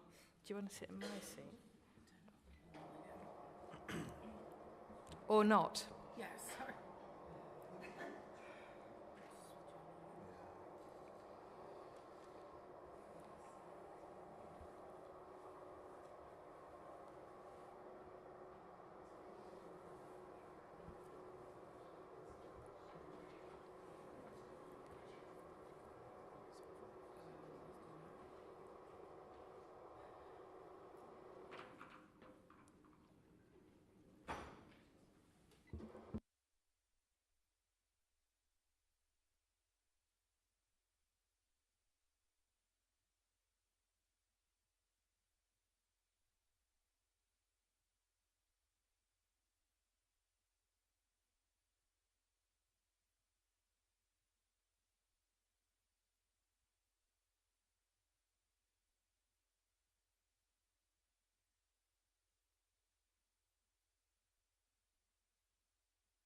As if by magic. So, I'm going to talk to you, as I said, about the SEND Improvement Programme, which is vast. So, if I'm talking too quickly, wave at me. And if there's anything you don't understand or want to pick up, as I said, do ask. So, first of all, the vision for children's services in North Northants is that we will be our best so every child can be their best. So, simple. And essentially, when we look at our work on SEND, it's in 4 different categories. It's making SEND everybody's business, which you will be familiar because it's similar to safeguarding being everybody's business. We think that SEND should be everybody's business. Making good practice common practice, so it's not a special thing, it's just the thing. Identifying and meeting needs at the right time, and co-production being at the heart of everything that we do. So all of our strategic and all of our operational practice. So again, absolute simplicity. And across the top there, you can see our key partners. So obviously the Children's Trust, the Integrated Care Partnership, but also, and increasingly, Northamptonshire Parent Carer Forum. And for those of you that have any relationship with the Parent Carer Forum or familiar with their work, what we're asking of them as well is that they become the umbrella organisation and they have reach into all of the other parent carer groups and young people's groups, so that we can ensure they've got the widest reach in terms of a network and not just a single and unique group. So in terms of vision and strategy is about improving the lived experience of our children and families, their outcomes in relation to SEND, families' confidence in our services and that our services meet the needs of their children, trying to reduce local variation in the lived experience, which isn't always easy. You know that as well as I do in all areas. And that parents and carers feel that their services are better informed to meet their views and their wishes. So that's where the co-production comes into. How we're going to do that is by working in local partnership, by working with parents and carers, so involving them in all of our decisions and in the production of any of our strategies. Ensuring that we all play our part in understanding and implementing the key principles of a co-production charter. And again, I'm happy to bring that in future. It's just about to be signed off. We've co-produced our co-production charter, which is a good start. Ensuring that workforce have the right knowledge and skills to identify needs early and meet those needs quickly. And just having listened to Colin and Cornelia, that culture and the understanding of the workforce and trying to get the workforce to understand and work in the way that we want to work is some days 95% of the challenge. So it's not a quick fix. And then identifying and sharing best practice and putting in place measures to make that good practice common practice. So the governance, the boring bit, or if you're Adele, the really exciting bit, this is how our work on SEND is governed. So you'll see that we've got multiple routes that oversee SEND. The newly created one that's done the most work in driving this agenda is the NNC SEND Accountability Board, which is an orange blob on there. Councillor Edwards has sat on there. If there are other councillors that want to get involved in that and want to be involved, I'd be delighted if you want to join in there and bring in that additional scrutiny and that challenge to the work that we're doing on SEND. You'd be very welcome. If you want to have a conversation with me about it, again, reach out, talk to me. I'd love to have you on board. We've got a SEND improvement programme for our own services that I oversee through my SLT, which is the bit in the middle there, Children's SLT. We also are starting in the next couple of weeks the Start for Life and Family Hub Programme Board and the Early Childhood Partnership Board. There's also links to a number of other partnerships and boards around there that you can see, the Safeguarding Partnership, the Integrated Care Board. West North Hants will also have their own SEND Accountability Board. We've got the work of the Children's Collaborative, which is the work that we oversee in terms of the Integrated Care Partnership. We've put Northamptonshire Children's Trust on there because Colin has his whole entire governance structure that we feed into when we do this work together. And then, of course, there's work that we do with the voluntary and community sector. So there's a lot of eyes on this. And what we're keen to do is not keep reproducing things unnecessarily, but ensuring that we're telling one story and one set of truth about SEND to go to all of those forums. So where we were, special school provision was unable to meet the increased needs of children and young people that were referred. So I think when I started in North Hants, more than half of our children with education, health and care plans were educated in special schools, which was completely out of kilter with other local authorities. Budgets were under pressure. As local special school demand and the use of external independent places had increased. And again, going back to the point that too many of our children were educated in special schools unnecessarily. So if you had an education, health and care plan, the understanding was you went immediately into a special school, and that shouldn't be the case. There was a lack of strategic oversight and operational oversight around SEND. I think it's fair to say that SEND and education services were largely overlooked during the crisis that we had in children's social care. So all of the attention, the love and the understanding went on the naughty child, and much of what was happening with the middle child, which was the SEND child. Colin is familiar with this analogy. I'm not offending him.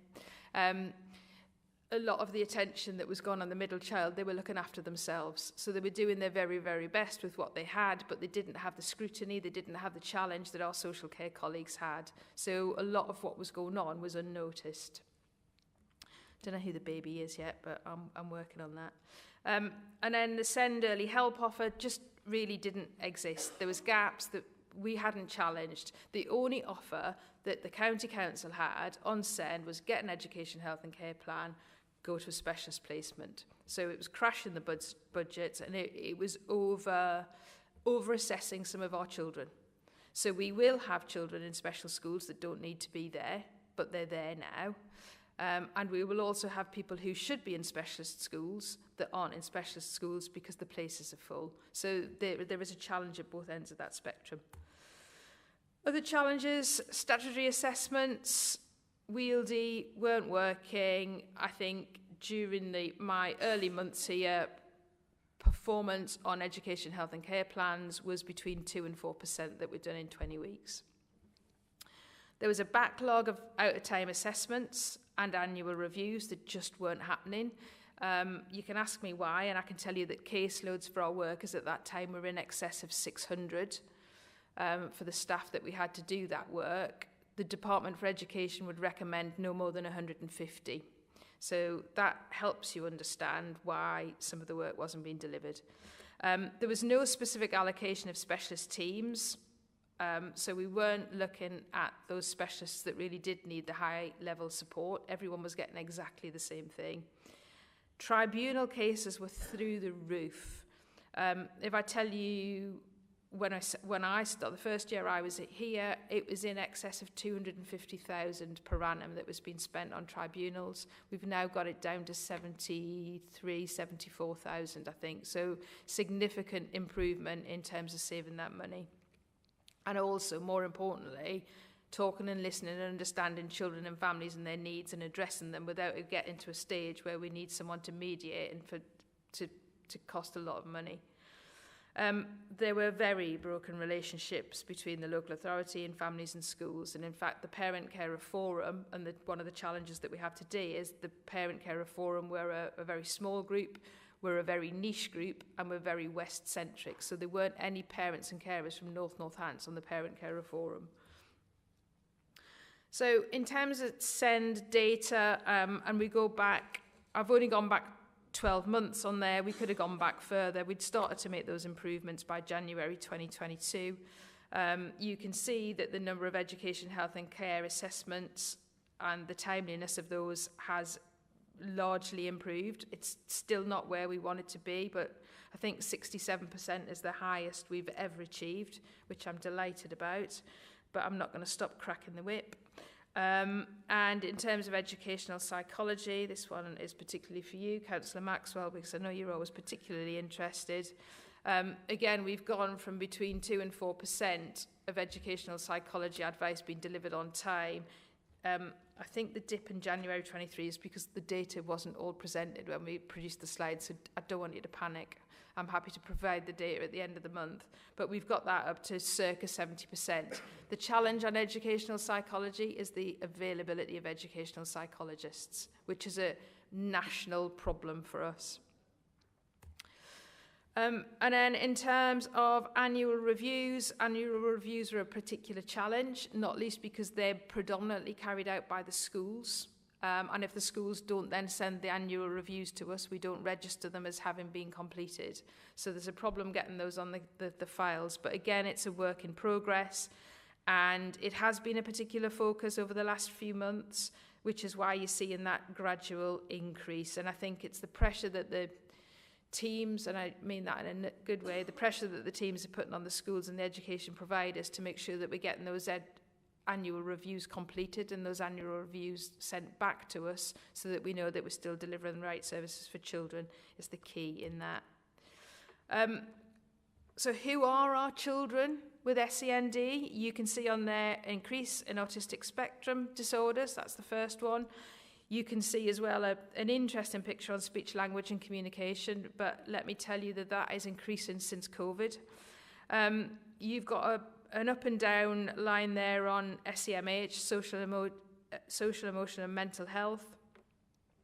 But if you look then to the other side of the graph and you look at speech and language and moderate learning difficulties, then, you know, we still have some different issues. And the eagle-eyed amongst you might say, well, were you just categorising it wrong in terms of speech and language and the speech and the social, I can't get my words out, the SLCN and the SPLD. I'll use the acronyms on there because it's quicker. But they're the challenges, so you can see it's on the increase. Education, health and care plans then by primary need. You can see the greatest increases on emotional and mental health issues and speech, language and communication needs, and that's where you're seeing the real increase. We can draw a correlation to that, to the impact of COVID on some of our children and young people. And just to be clear, primary need doesn't mean children in primary school. It means their first need, so their first call on that plan, as opposed to the age of the children. Where are we seeing increases? Under fives, steady increase there over time, between 18 and 2022, but you can see on that slide and the subsequent slides that you're also seeing, that's a lot of detail on early years, which I'll skip through, but I'll send this out so you can look at it. Also an increase there between 5 and 10, 11 to 15, and the greatest increase that you can see on there as well is in the 16 to 19 age group. Again, the 16 to 19 age group in particular is as a result of COVID, because some of those children weren't in school for 2 or 3 years. So where we would have picked up their needs during year 9, 10, 11, we didn't. Because those children weren't in school, they weren't in front of professionals, we couldn't identify the needs. They were at home in front of devices or doing whatever those children were doing during that period. And where they had specific learning needs or support needs that should have been met, they weren't being met. And we're picking them up now as they go into post-16 education. Councillor McGee, did you want to ask me a question? No, just yeah.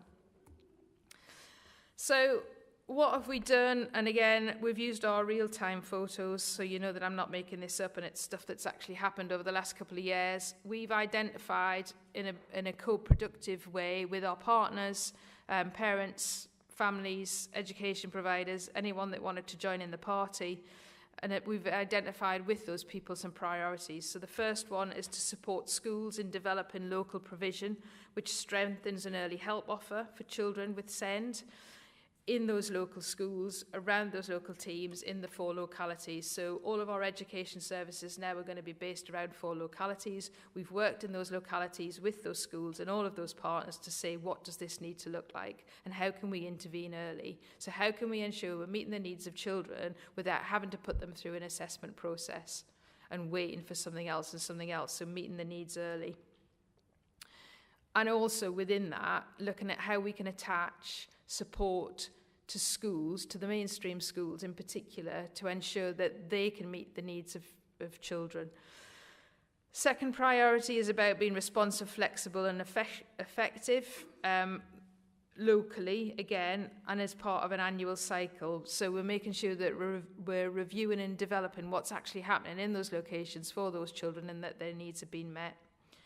And then priority 3, which was a shocker, from the County Council, ensuring that the governance arrangements for specialist resource was effectively managed and demand was responsive to need, and we were assessing and reviewing that need as we went along. So some people that are in the room today will have heard me talk about this previously, particularly those that have been on EAP, but the County Council and the services that we inherited on SEND, there were many, many awards of money to schools, to organisations, to institutions, to individuals that were not managed through contracts, that weren't attached to children. Schools were using this as a mechanism to increase their income to the school. And what we were finding, and what I've found over the last 2 years, is when I've delved a little deeper into this, that some of the children that they were claiming funding from had either left school or had moved on or was somewhere else, and the money was still being paid to the schools. So I will show you as we go further through this that that's not the case. So now everything that we're doing in terms of an awarding funding and support around SEND is specifically pupil orientated, or we deliver units that are proper units as the DFE or Ofsted would recognise units. So not just a head teacher putting their hand up and saying, I've got 6 kids, can I have a unit, Anne-Marie? And I say, I'll get my checkbook out, how much do you want? What have we done in terms of local provision? So lots of work with lots of people, lots of chat, if you like. Senko forums, reinvigorated, bringing the Senkos into rooms together, finding out what they need, how they need it, what was going to help. We've delivered a model of advisory teacher services, so we're using the resource that we have within the council to support different areas of need and challenge, so that we're going out there and we're actually working with schools to upskill members of staff in schools so that they can better support their children from the expertise that we hold. We're doing a lot of work with the mainstream because we think that's where children are best supported. That's best for the long-term outcomes of children, that they stay in their own communities, with their own peers, with their own families. They can walk to school, they can engage with the people that they spend their time with outside of school, and a lot of development and learning for children who have SEND is contextual. So if I take my child out of Corby and send them to somewhere in Leicestershire to develop, their development can often be within the context of that local area. So when we bring them back to Corby, it doesn't have to be Corby, it can be anywhere else, but when we bring them back to Corby, and we ask questions as to why they don't understand it, and they can't do some of the things that we thought they could do because their learning was contextual. So they could do it in a certain environment, which is why we think the best environment for a child is with their family, in their home, with their peers. Locality teams have had a number of locality forums, including locality forums with parents. We've had a number of sessions now where we've said to anyone that wants to join the party, come and meet the teams. So see who your professionals are, see who the people that are working for workers as well, meet your parents face to face and eyeball them, because it's always more difficult to have those conversations when you can see the whites of people's eyes. But just to build some networks and some communication. We've launched a secondary advisory teacher forum and network. We are realigning the high needs block to ring fence resource so that we can deliver the needs for those children in early help, because not every child needs an assessment, not every child needs long-term intervention. And actually, we want to support the children when they have needs that are emerging, and that's the way we do that. We've also looked at early help funding, not the sort of early help that Colin was talking about in terms of at the edge of social care, but early help funding at the terms of emerging needs for children with SEN.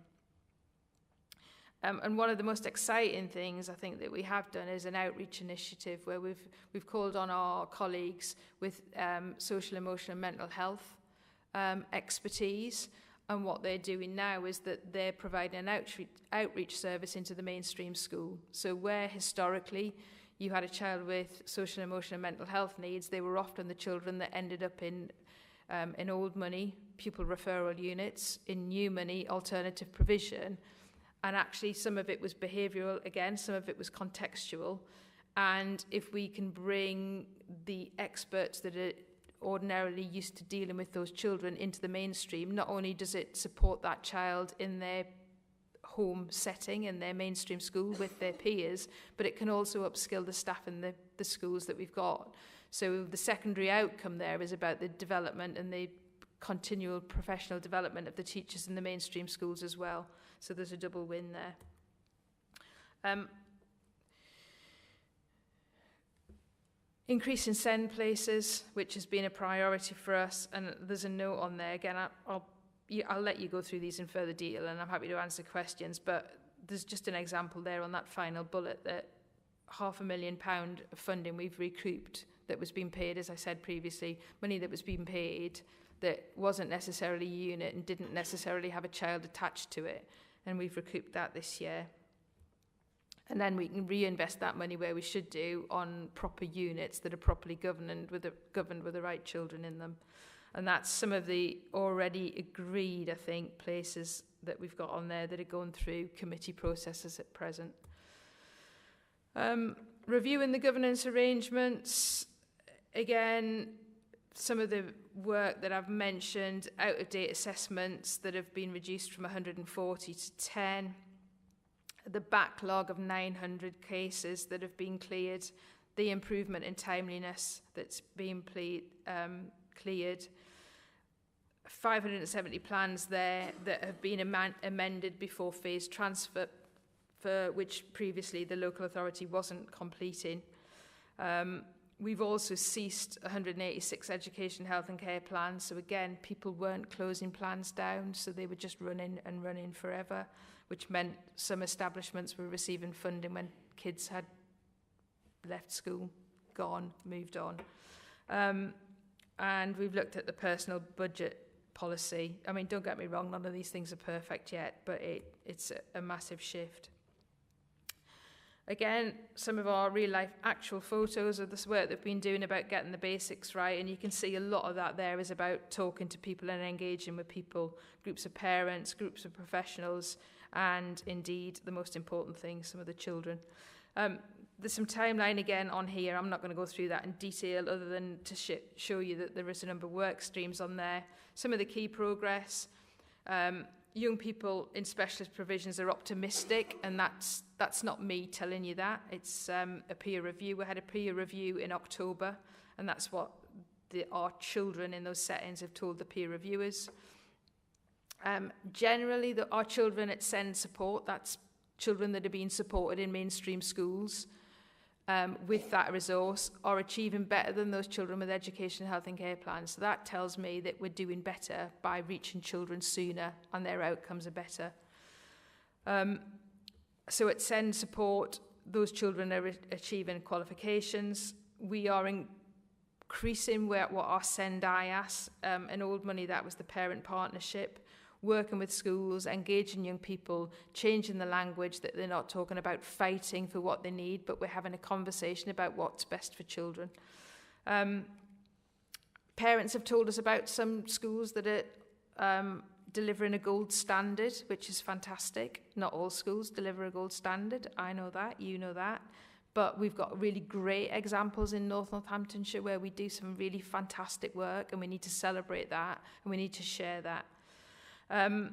We're developing, as I said, a range of participation groups, and in fact within the service we're also focusing really strongly in the new structures going forward on engagement and participation, so we have the voice of children and young people go right through what we do. And then of course the development of family hubs, which people ordinarily go, oh well, that's just about youngsters and that's just about the under fives. It's not. That's about families, and some families have children with SEN in it. So what we want in there is something that would look like, I think people have previously had them called navigators, and they help parents who don't understand the SEND system to navigate their way around it. So it sounds, fanciful, but actually it's just someone you can have a sensible conversation. And most of the complaints I get through my desk now were about navigating the health system, which is bonkersly confusing, I think, at best, and parents need help with that. And then there are some other examples on there again you can read at your leisure. So what next? A shared understanding of the issues and challenges that informs us and priorities, and that's not just within Northants, that's across the system. Listening to what we've heard from our service users, our children, our families, our parents, our partners, everyone, just listening and making sure we listen first. Taking necessary action to identify and meet local needs where they are, and not removing the child as the problem, because it's not the child that's the problem. It's the system if it can't meet that child's needs at that time. A collective commitment to improving SEND. I'm really confident that we do have that collective commitment, and we can see the evidence of that. Local accountability, which we do through the SEND Accountability Board. Some of the key areas: SEND data dashboard, so we know where we were and where we're going. Health and care plans, and that continued improvement across all stages, from birth right through to the preparing for adulthood, so the read across right into adult services. And then again, there's a Gantt chart there for the geeks amongst you that you might want to pore over and enjoy. And then finally on co-production, again at the centre of that you can see that we want to listen to children and families. We want to be ambitious for our children and families. We want to learn from their lived experience. We want to work with them. We want to do business in an open and transparent way, and we want to be responsive and accountable for what they tell us and what we do with what they tell us. SEND commissioning, a huge amount of work. This is a piece of work that we have to do from scratch. We haven't had SEND or alternative provision commissioners. In fact, we haven't had any commissioners left in children's services. I think the commissioners that we did have went to the Children's Trust. So we've got a huge amount of work, and again, I'm not going to go through this now. necessarily in detail, but there's a lot of work here on the SEND commissioning programme. Now, when Ofsted call, and any given Monday morning from now, I'm expecting the phone call. I'm on leave on Monday, so you can guarantee it'll be then. They're going to call us, and they're going to come in and they're going to look across the partnership. And one of the key things that they're going to be looking at is not what it's similar to the Children's Services inspection in that it lasts 3 weeks and it's really painful. And it's a marathon, not a sprint. So there are features that are similar, but actually what they're really looking at is the joint arrangements. They're looking at the joint commissioning across the partnership. They're looking at the contribution that health make. They're looking at the contribution that social care make. So it's not just about what we're doing as a council. And actions that come out of that inspection will absolutely name the partners. So if they don't think that health is stepping up to the plate, they will name it. If they don't think public health are doing what public health need to do, they'll name it. If they don't think I or Colin are doing what we need to be doing, they'll name it. So it's a shared inspection. Key commissioning, you can see the detail on there. Why we're doing it: greater inclusion of children in community schools, fewer pupils segregated and put into independent provision. We don't want to create institutions. We want to see a reduction in complaints, mediations, appeals, tribunals, because that's painful for the people that are involved in it, and it's blooming expensive for the council. We want to see a reduction in exclusions, and I'm pleased to say that the service that I've already explained to you about, the social and emotional and mental health support into the mainstream school, is seeing a reduction in exclusions. We want to see less demand on high cost provision. It's not great for children when we're moving them out of area, which I think I've laboured that point, but it's also blooming costly, whether it's for the provision or for the transport to get the child to that provision.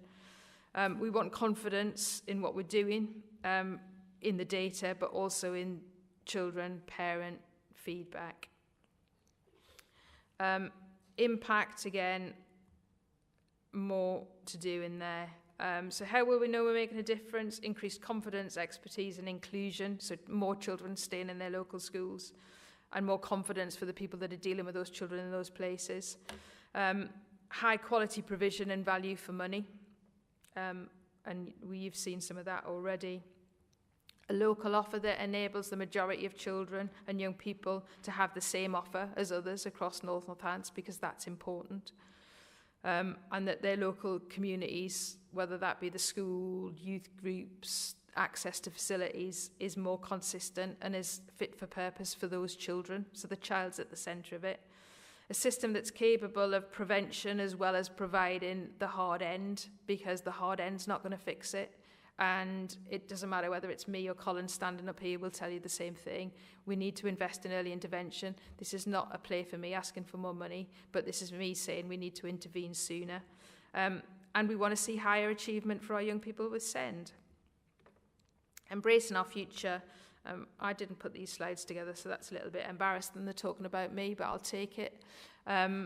We are ambitious for our children. We are setting the bar really high. I don't make any apologies for that.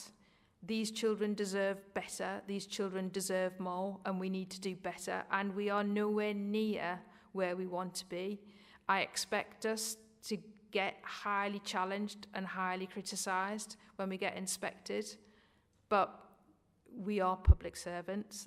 These are vulnerable children. We are spending public money, and we need to get it right. So endeth today's lesson on SEND. Any questions? Thank you very much, Anne-Marie. That was a lot of information, but two things that really stood out for me were that SEND is everyone's business and that co-production is at heart of all the practices. So I think that's really good to hear. Very good to hear. Thank you. Councillor Mercer. Thank you. You mentioned about the EHCP and, getting them done in time. What is in time? How long is the sort of mean for getting one done? So in time means within 20 weeks. which is legislated for. So that's the statutory guidance. So, and I think one of the questions that people don't always understand, it's not like a social work assessment. So it's not just our education, health and care worker goes out and does an assessment and has 5 months to do it. We go out there, we have to have educational psychology advice within that time. We have to identify the needs of the school. We then have to consult with a number of settings, including the parental preference, and we have to ask those settings whether they can meet the needs of our child.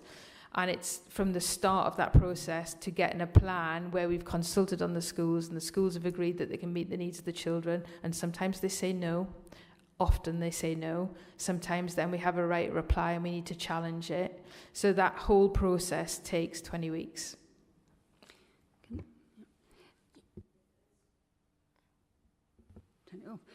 Sorry, another question. The emphasis is obviously getting children into mainstream school. Is that normally in a sort of special unit, or would they be all integrated with all the other children? I ask because when you're not just looking at the SEND children, you were also looking at the other children in the school and whether it has an effect on them. So the mainstream school is the school where the child starts. So all of our children would ordinarily go to mainstream school. So there's then what you call a graduated response. So some of those children will be educated with a little bit of support in a mainstream classroom, just with their peers, like every other regular child. Others will, as you said, Councillor Mercer, get some of their education or all of their education in a unit that's attached to a school, which would be the next level of graduation, if you like. And then there will be some children who can't thrive in the mainstream classroom with their peers or a specialist unit for some or part of the time, and those children may then be removed into a specialist school or some other form of education provision. Sorry, that point was, that we have to also take into account if they are in the classroom with other their peers, that sometimes behavioural problems or other issues might impact on the other children in the class. Yeah, yes, that is, and that's true of any child in a classroom. I think we can all behave badly. We all have it in us. Otherwise, not you or I, Scott, obs. But there'll obviously be children with needs that are perfectly well behaved, that with a little bit of help can really cope well in a classroom. Thank you. Councillor Watt. Thank you. So 2 points. One was the slide of the organisation and the number of boards and bodies involved.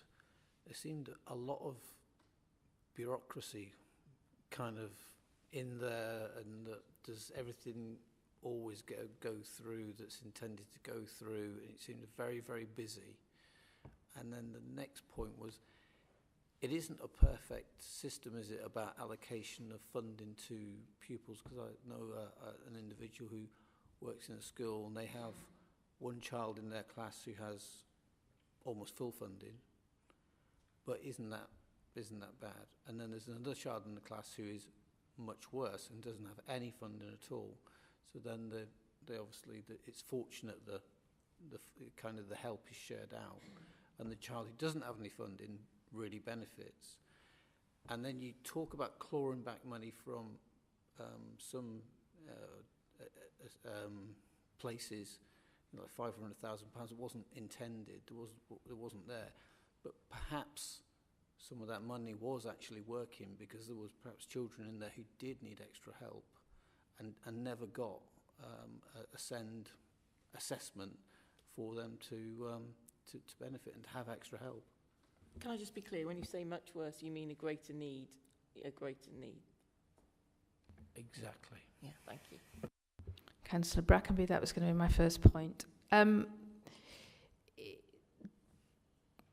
there are differences in terms of the needs of children, which is why we've got the graduated response. So again, we can't put a price on certain levels of intervention. So it's not like we say, well, that's ASD diagnosis, so that's worth X pounds, or that's speech, language and communication needs, so that's worth X pound. That's why we assess where we need to assess, or that's why we use send support work so that we can provide additional support into the schools. I think where that 500,000 come from was historic arrangements that were made with some settings, saying that they had units that didn't exist, saying that they had a number of children that had moved on. So every single setting has been out and has been visited by my colleagues. We have looked, if we're spending high needs funding, which is part of the dedicated schools grant, that has to follow the child. And if it doesn't follow the child, then we shouldn't be spending it, because that would be use of that dedicated schools grant outside of the regulation. So it's been incumbent on us to look at every penny of that high needs block and where that's been spent to ensure that it follows the children. So I don't doubt that there have been teachers who have had additional funding for SEN for some time and have kept their head down, and it's gone unchallenged and unnoticed. But it's been very welcome. But it had to stop because that wasn't good governance. And then other issues of teachers asking for funding. Previously, there hasn't been a balance of evidence requested from the County Council when teachers and schools were asking for that money. So it was easy for some schools to access funds. It's not so easy now, but that doesn't mean that's the wrong thing. It means that the funding is following the children, which is why it's the way the dedicated schools grant and the high needs block specifically has been designed. Thank you. Councillor Anslow. I'm sure you expected a question from me, Anne-Marie, yes. Just a couple. First question is parental choice and how you deal with it, because there will be parents who have a child with SEND who will want a special school, and there'll be some who want a mainstream, and the schools in question won't feel that they can provide that. So what happens then? First of all, it's not parental choice, it's parental preference. Okay, sorry. So parents are allowed to express a preference as to where they would want their child to be educated. And irregardless of parental preference, if a school can or can't meet the needs, then we have to have that conversation. It's often those cases that end up in mediation or tribunal. But we must make decisions based on the evidence as opposed to make decisions based on what a parent is asking for, because otherwise, which has been the case, very many children would go, well, my preference is to go to Eton, or my preference is to go to anywhere else, and you go, yeah, that's lovely, but you're going to bankrupt the council, and actually it's not the right thing for your child. So the decisions are made based on the evidence as opposed to some occasional fanciful notions about where a parent wants their child to be educated and who's going to pay for it. Yeah, but the follow on from that is that those might be the families who then take their children out of school, and those children are vulnerable, and there are then safeguarding problems, aren't there? So that's, I'm just seeing the worst scenario of somebody keeping their child out, and then, yeah. I've had a conversation at the Safeguarding Partnership this afternoon about the very same thing. Mm-hmm. What we see is where a child is allocated to a school place, if a parent is unhappy with that, they can withdraw their child and educate them at home, which is parental right. They then electively home educate their child, and they're using that, or some parents have used that as a loophole to then get back into the school system with a different school place. Right, okay. Which is a loophole. Mm-hmm. And it doesn't assume where a child's got an education, health and care plan, the needs of that child are still going to be the needs of that child, and the evidence is still going to suggest similar, if not the same outcome in terms of school placement for that child. Yes, some children that are electively home educated, there is a safeguard and risk. It's not always the case that if children are educated at home, there's a safeguard and risk. We do work very closely with the Children's Trust, where children are electively home educated, to understand whether they are known to our colleagues in social care and what support needs to be in there. And particularly Ofsted pay very close attention to children who are electively home educated, who are known to both Collins and my services. Yes, I read that actually in the Ofsted report. It said about that's good, what's happening. Okay, so, I mean, it's a historic thing, isn't it? EHCPs always had funding, or not always, sorry. If schools were strapped for funding for support work, they would put in for an EHCP and hope they got it, and then that would provide. That doesn't happen now, does it? I think the opposite happened. Right. If schools were strapped for cash, they told the council that they had a number of children with education, health and care plans, and previous... So that's where the 500k is? Previous colleagues would say, well, you can have a unit. Mm-hmm. How much do you need? Yeah. I refer back to my first few weeks here, and I was asked to sign off 110,000 investment to a school with no basis in evidence as to why that school would receive the money. It wasn't a unit, and it had children that should have had education, health and care plans. So the point that I made in the presentation, and that too many of our children with education, health and care plans were educated in specialist provision. So we were an outlier on the extreme for children with plans in specialist provision. We were also an outlier with a number of children for an authority our size with education, health and care plans, and they were the children that were in schools without plans, which meant their enduring needs would not be met, and that plan and that support was not going to follow that child through their life, but that money was going to stay with their school that had first requested it, which fundamentally is wrong, and it morally is wrong. I'd call it fraud, actually, maybe.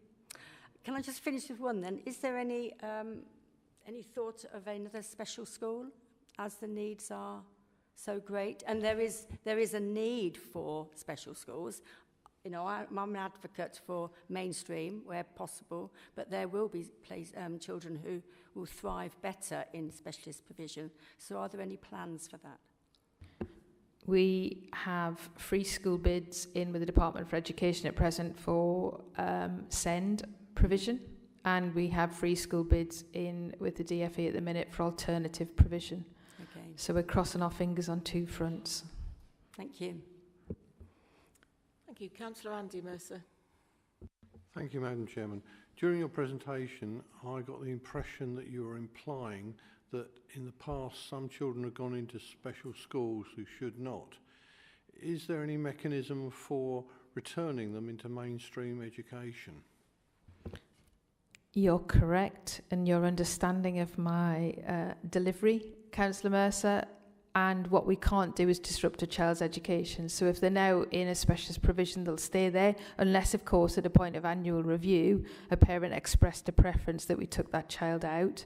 But what we wouldn't do was disrupt a child's education in the same way as if you talk to Colin in the trust, you wouldn't disrupt the placement of a child just because something cheaper popped up. Or that means that we're accepting that there are a number of children who are in a school that is not the correct one for their needs. How do we deal with that? The reality is we are accepting that there are some children in specialist provision whose needs could be met in the mainstream. And as I said, there is also children in the mainstream where we would probably prefer them needs to be met in specialists, but what we can't do is disrupt the education of the child to fix the problem. So until those children time out, if you like, so until they reach the end of that phase of education, they will remain in the school that we're in, because the disruption to the child would not be proportionate to the problem. Thank you. Councillor McGee. Thank you, Chair. Thank you, Anne-Marie. I have to say, SEN is a huge challenge. We all know that, but I did find that presentation quite reassuring. And to see the data show improvements, I do actually find really reassuring. So thank you. And I admire your honesty again, all of you, that there is work to be done. I mean, you can't not really be honest, because it is clear that the challenge is there, but I do really appreciate it. And I just have a question on one of your goals, that goal being to reduce the inequality in service in locality. I mean, you take a shot every time I say it, but that is part of the levelling up agenda, and it's really great to see it on there. And you might say, oh, Councillor McGee, you've got one of the best SEND schools in the county, nay, the country, in your area, in the form of Maplefields, which is absolutely beautiful place. But that's not the same for all levelling up areas, of course. And of course, despite that being on their doorstep, there are still children in that area that have those challenges. So I'd just like to see a little bit of data on that, to be honest, in the future, and maybe a bit of strategy on how that will improve and come around, please. Yeah, no problem. Thank you. Councillor Hakewell. Three nice brief ones, really. How do you ensure when funding goes to a school that it's getting to the child that it's intended for? Is the Ofsted report, October 22, in the public domain? And forgive me if I haven't... Oh, sorry. How do you know the funding goes to the child to whom it is intended? Is the Ofsted report available, and forgive me if I've missed it, being presented to us? And this presentation ought to go to every councillor. I found it quite fascinating understanding what you've been saying. Learned a lot myself, but I don't think it should just be restricted to ourselves in Scrutiny. Either, I don't know if we're live or whether people can watch it, but I think this presentation should go to all. So, those three. Thank you. Can I just come in? The Ofsted report's in the pack. I think, Councillor Hickwell, the report that I referred to was a peer review. I'm happy, Councillor Brackenbury, that peer review report is circulated with the minutes of this meeting, if that would be useful. Thank you. That would be helpful. Sorry. And the presentation, yeah, happy to circulate.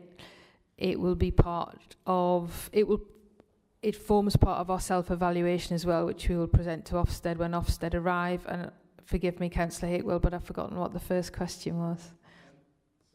Sorry, the first question was, when the funding goes to a school, how do you ensure that the child for whom it's destined is actually getting it?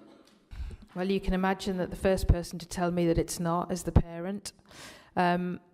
And we would monitor the outcomes for that child as a result of accessing that funding through the annual review process in the first instance. But to be honest, parents are the strongest voice, and if they're not getting, or their children aren't getting what their children should be getting, they are in my inbox in a heartbeat. Thank you. Is there anyone else who'd like to contribute?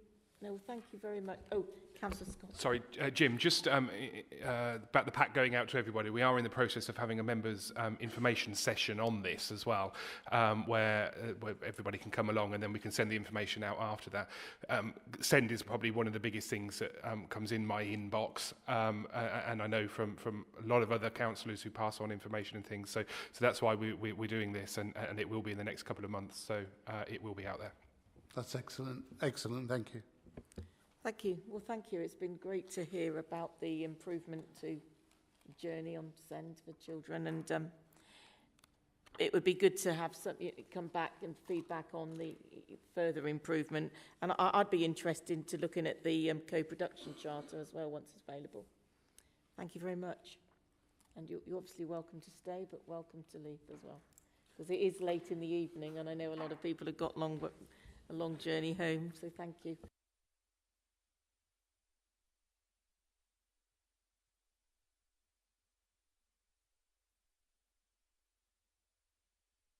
So next is performance indicator report, agenda item 8.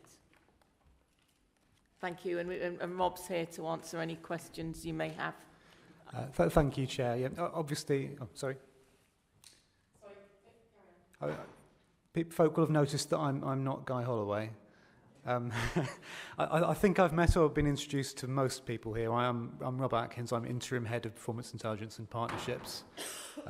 Interim because there will be a permanent head starting in April when the collaboration agreement with West Northamptonshire Performance Intelligence Services comes to an end and all of our responsibilities will return to North Northamptonshire Council. So the performance report for period 9 is in the standard format that's been presented throughout the year, so hopefully it should look familiar. It's the December 2022 report. It's the end of quarter report, so there are a few more indicators this month than there would normally be. If members do have questions now, we're happy to attempt to answer them, but it may be that there are questions that we need to take away given that the subject matter experts are not with us at this point. I think that I'll leave it there and we'll take questions, Chair. Councillor Correll, you had your hand up. Thank you, Chair. Thank you very much for this report again. I find it very useful. On page 32, a little way down, it says percentage of complaints answered within the service level agreement, 20 working days or agreed extension. It doesn't seem to be improving. Is there another way we can do a different system, or do we need to have some more staff?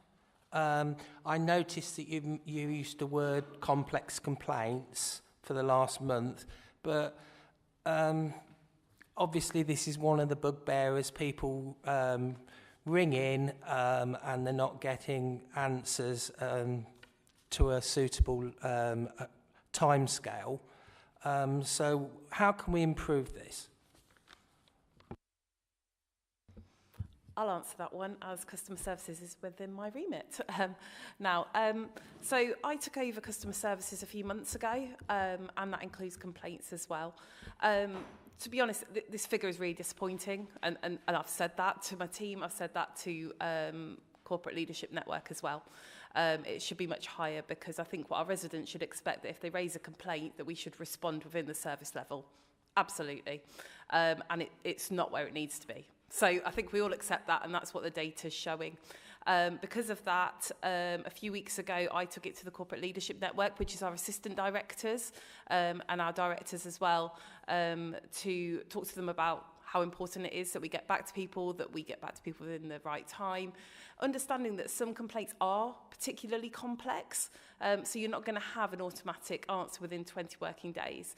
But it's about getting that culture right, about making sure that we complete that. So that's a piece of work that we're doing. We are also putting more people into complaints. We've very recently done that into the complaints team. So we have 2 people working in our complaints team. We've just recently recruited to a customer services advisor who's then going to move into the complaints team. And that will enable us to be a bit more proactive. So, really, chasing, making sure that we're getting people to where they need to get to, and doing that sort of proactive work, which we've not been able to do so far. So we'll do that. We've also just completed a top-tier restructuring customer services. We've got 2 new managers who have been recruited internally, and one of those has a responsibility for complaints. So one of the things that I've been talking to them about with Jeff Kent, who's the assistant director, is how we can improve our complaints process, not just in terms of responding, which is a basic for me, but it's also about how we take those lessons learned and really implement them, and also how members can be involved in that. So what I've not seen so far is that complaints data coming into scrutiny, which is what I would expect. So I'd expect you to be looking at your budget, your performance and your complaints, because there's a suite they're really useful, because if your complaints are high, for example, in planning applications, and you know your performance is low, they're correlating. So we need to look at it in the round so that you can be assured of you know, what you're seeing. So we've been looking at a lot of things around complaints and how we can improve them. I really want that figure to go up. I held my directorate management team yesterday and I said I expect that to be up in the next few months because it's not at the level where we need it to be. So it's a good challenge, Councillor. Thank you very much. Thank you. Councillor Watt. Thank you. Rob, I think Guy passed on my question and you're waiting for somebody to come back to you. I just wanted to expand on it, or why my concerns are here, because void turnaround in Corby, although it's like 90 days, it was 90 days in November. It appears it was 60 days in April. So it's a 50% increase. And also, there's 80 number of voids in Corby. So I'm going to embarrass myself here. I'm going to do some maths. So I did some maths on this. So 90 days average for every property of 80 properties works out at 7,200 days every month. If you divide 7,200 days by 365, you get 20 years. So every month, there's 20 years worth of rent lost. And rent's about £5,000 a year. So there's a considerable amount lost. And as we've gone from 60 days to 90 days, a 50% increase. And we've got rent arrears anyway. We seem to be causing ourselves our own problem. And then a wider point, I noticed that down there on SPT 10, Corby has a 30-day target for non-emergency appointments. I don't think we're reaching that. I've had contact with people who've been waiting years for things to be done, for repairs to be done. Years for repairs to be done, and the council's never come back to them. So I think we've got some real issues there that we need to understand, and if we can improve on them. Presumably, if many people have been waiting years, they're legacy cases that have come over to Northampton. Not to say that we shouldn't be dealing with them, but presumably they are legacy cases. So thank you, Councillor Watt, and we will provide a fuller written response to that, obviously, and the service are looking into the response to it. David Watt did provide something of a beginning to a response to that at the last scrutiny meeting, I think. And some of the issues were things like that we haven't differentiated between the major and minor voids. So some of them take a very long time for some reason, and that does skew the figures somewhat. So we're looking at how we can provide a more detailed breakdown of that. For example, in terms of the very, very long ones, I think that Councillor Brackenbury is right from what I remember. That it was the case that some of the very old ones are ones that probably aren't even on our system, and that they might need revisiting because they're the things that were legacy from before the existence of this council, even in some cases. So that there might be something to investigate there. But I'll make sure that's something that we include in the response when the service come back. Thank you. I think what I'm finding with the people is that there is no response. They've not come back. I've got one tenant who was advised to call up to get some repairs done, and the reply was, "We'll call you on this number." Now, a month later, nobody has called back. So I do think we really need to look at what the performance. Because particularly on the voids and the rent, this could be costing us a lot of money. Thank you. And can I just come back on that? Obviously, if there's individual cases, that one individual case, I mean, obviously we should be looking at it, but it would be good to bring it up with the officer concerned or the... I have passed all of my cases on via Elizabeth Powell. She knows my email address very well now. Good. Want to come back, Rob, on that? Or Well, I need to say that I'm acknowledging the point that Councillor Watts has made, and we'll make sure that we respond when we do receive the written response from the service. We'll make sure that we include a response to that point. Councillor Andy Mercer. Thank you, Madam Chairman. I've got 3 points I'd like to mention. First one is that one gets so used to lack of response to complaints that one gives up chasing.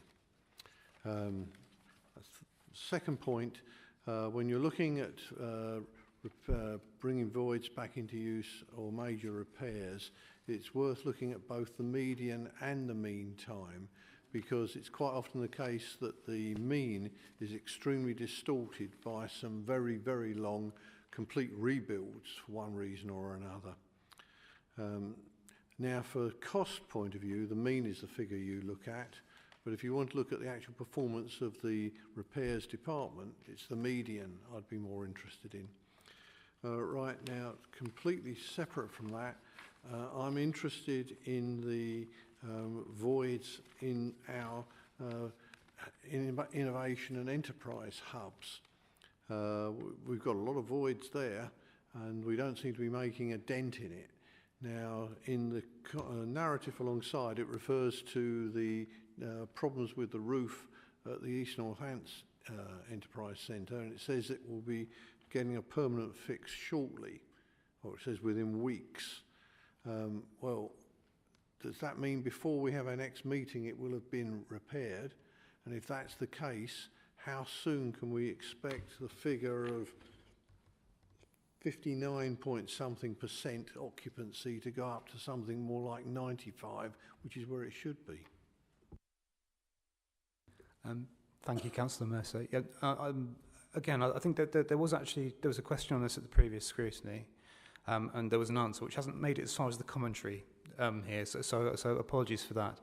I'm happy for you to come back offline and send a reply by email to the members of the committee. Should we do that, given that it's nearly 9:30? Yeah, that would be good. Yeah. Thank you. Thank you. Who's next? Councillor Carter. Thank you, Chair. There's a couple of things, actually. Keyways. Can we have a breakdown of the areas of what, because it's just got total figure, so that would be nice. And how long are some of these people actually waiting? Because I get lots of people ringing me, they've been on it for years, so it'd be nice to know what is going on that. E-scooters. I'll keep going on and on about this. Right, I asked about how many registered with the police incidents. We seem to not got any report back at all on this, so it'd be nice to get some idea, please.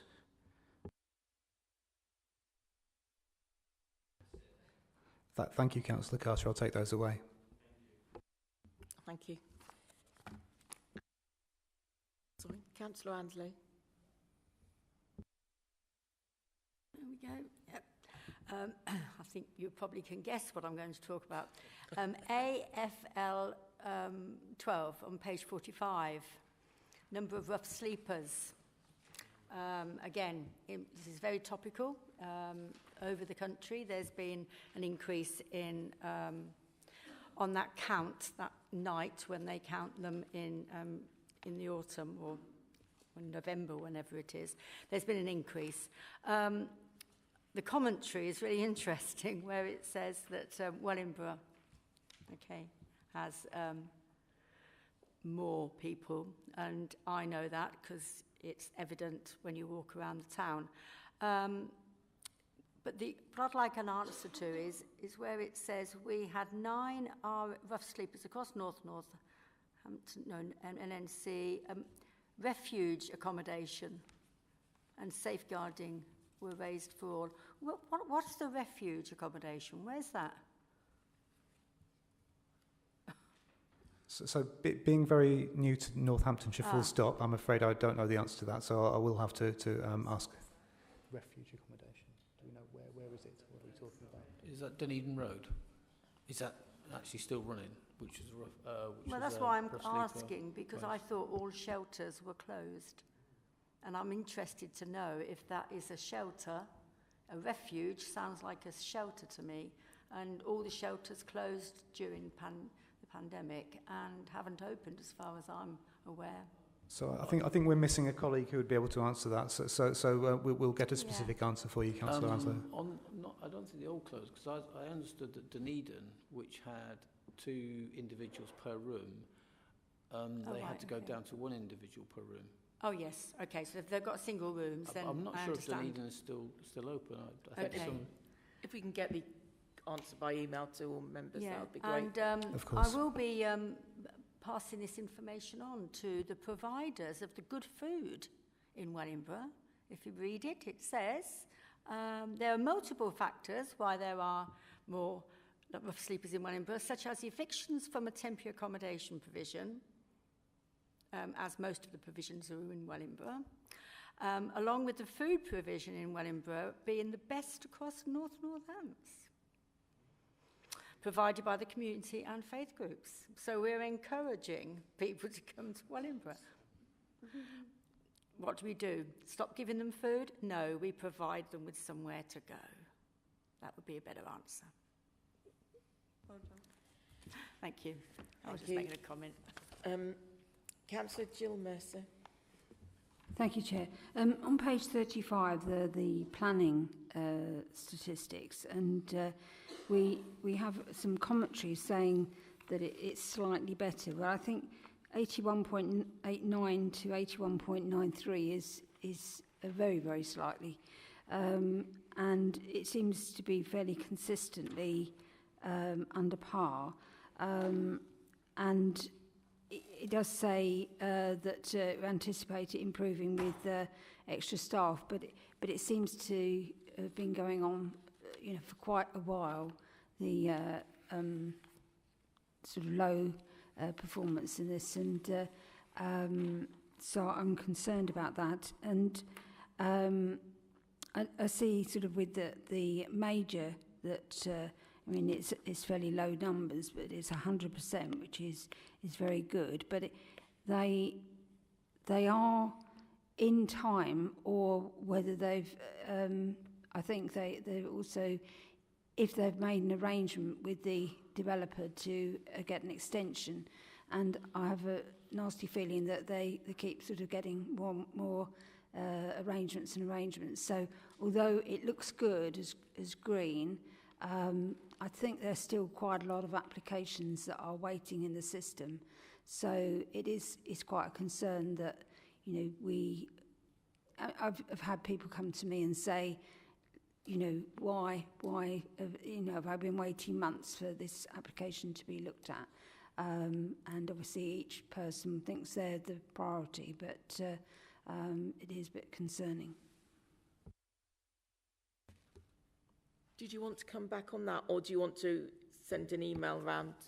So I just wanted to come back to confirm what the questions were really, Councillor Mercer. I think that firstly, I think that you're asking, given that there seemed to be persistent performance below target, whether there was anything additional that people had been doing to improve the other planning applications figure, and the second one I think was.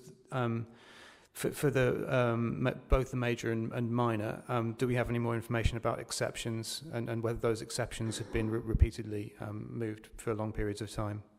And we don't really get an idea of what applications are still in the system. We get information about which ones are coming in, but we very often don't get an idea of which ones have been had a decision. We don't get told that at all, and so it's really difficult to actually, unless you home in on a particular one that you're interested in, find out where we are with a backlog, other than these statistics, which can be a bit skewed by getting dates, extensions to the applications. Thank you, Councillor Mercer. I understand. We will get out a written response on those points. Councillor Deering. Yeah, thank you, Chair.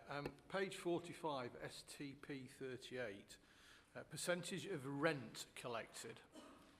It actually quite worries me that we're saying it's gone up, but it's gone up like 0.01 whatever. It's not a big increase here. And 91.82% I think is not very good for us as an authority on collection of rents.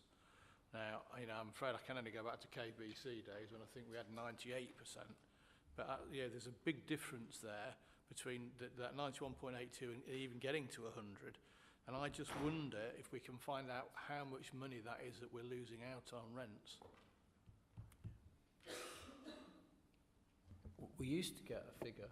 I'm sure we got a figure of what was the outstanding in Kettering and what was outstanding in Corby. And Kettering was a much, much lower figure than Corby. I think it was in excess of $500,000 in Corby. Yeah, if we could get those figures sent out, that would be good. Thank you, Councillor Deering. Yeah, we will find that figure. Councillor Hakewell. Thank you, Chairman. It strikes me that poor Rob sat there, the objective of having performance information in any business or any council is to identify an exception. Having identified an exception, we actually ought to be scrutinising it. We've talked about voids almost in every single meeting. We should have a proper scrutiny on voids so that we all understand, we draw the people who are responsible for bringing them back into use, whether it's e-scooters or anything else, that we shouldn't necessarily expect to be able to get answers to everything on these. But I'm assuming that we should be filling out a form for scrutiny to come forward to wherever and to whomever might decide it's worthy of doing. But to me, that's why you have performance data, not necessarily tonight to get the answers, because very often people and colleagues ask for these questions and you never hear an answer. So surely we should be scrutinising. A proper scrutiny function would pick up on these things. As I've said before to you, Councillor Hakewell, the forms have been sent out, so if you want to, please, I've not received anything back from you, so if that's something you wish to... Have you received anything back from any other colleague? I have. We will be looking at them. I've had Good. Yeah. Trust me, I shall fill some out. But that's all I'm saying. And if you're denying the fact that I'm saying that we look at the performance data, we should be scrutinising it by whatever means, rather than continually asking every time. I'm not denying what you said. I'm just saying that those forms are there, and that's why we're looking at data to look at any exceptions, and it could be something we want to scrutinise in the future. Just a quick one. The full council resolved to do a scrutiny on green burial sites. That was the full council. What's happening on that? Yes, you're right, Councillor Hakewell. I will check with Louise after this meeting where we are with that. In terms of the performance, I absolutely agree with you. That is the point, is that we look at the performance and then we see there's an issue and then we look at it and you call the officers in and the exec member and you say, what are you doing about this issue? So 100% agree with you, Councillor Hakewell. That's where we need to be going with it, is that it needs to then be scrutinised. So the green burial process... I'll check it. We don't think anything's been done then, I guess? I don't think so, Councillor Hakewell. I'll check. Not at the moment, but it's one of those things on the work plan. Well, we don't have a work plan, do we, tonight? No. But it is with Louise on the work plan. So it's on the work plan? Good. Yes, but I don't think we've got a date or anything or what we're doing. No, just to know it's on the work plan is good.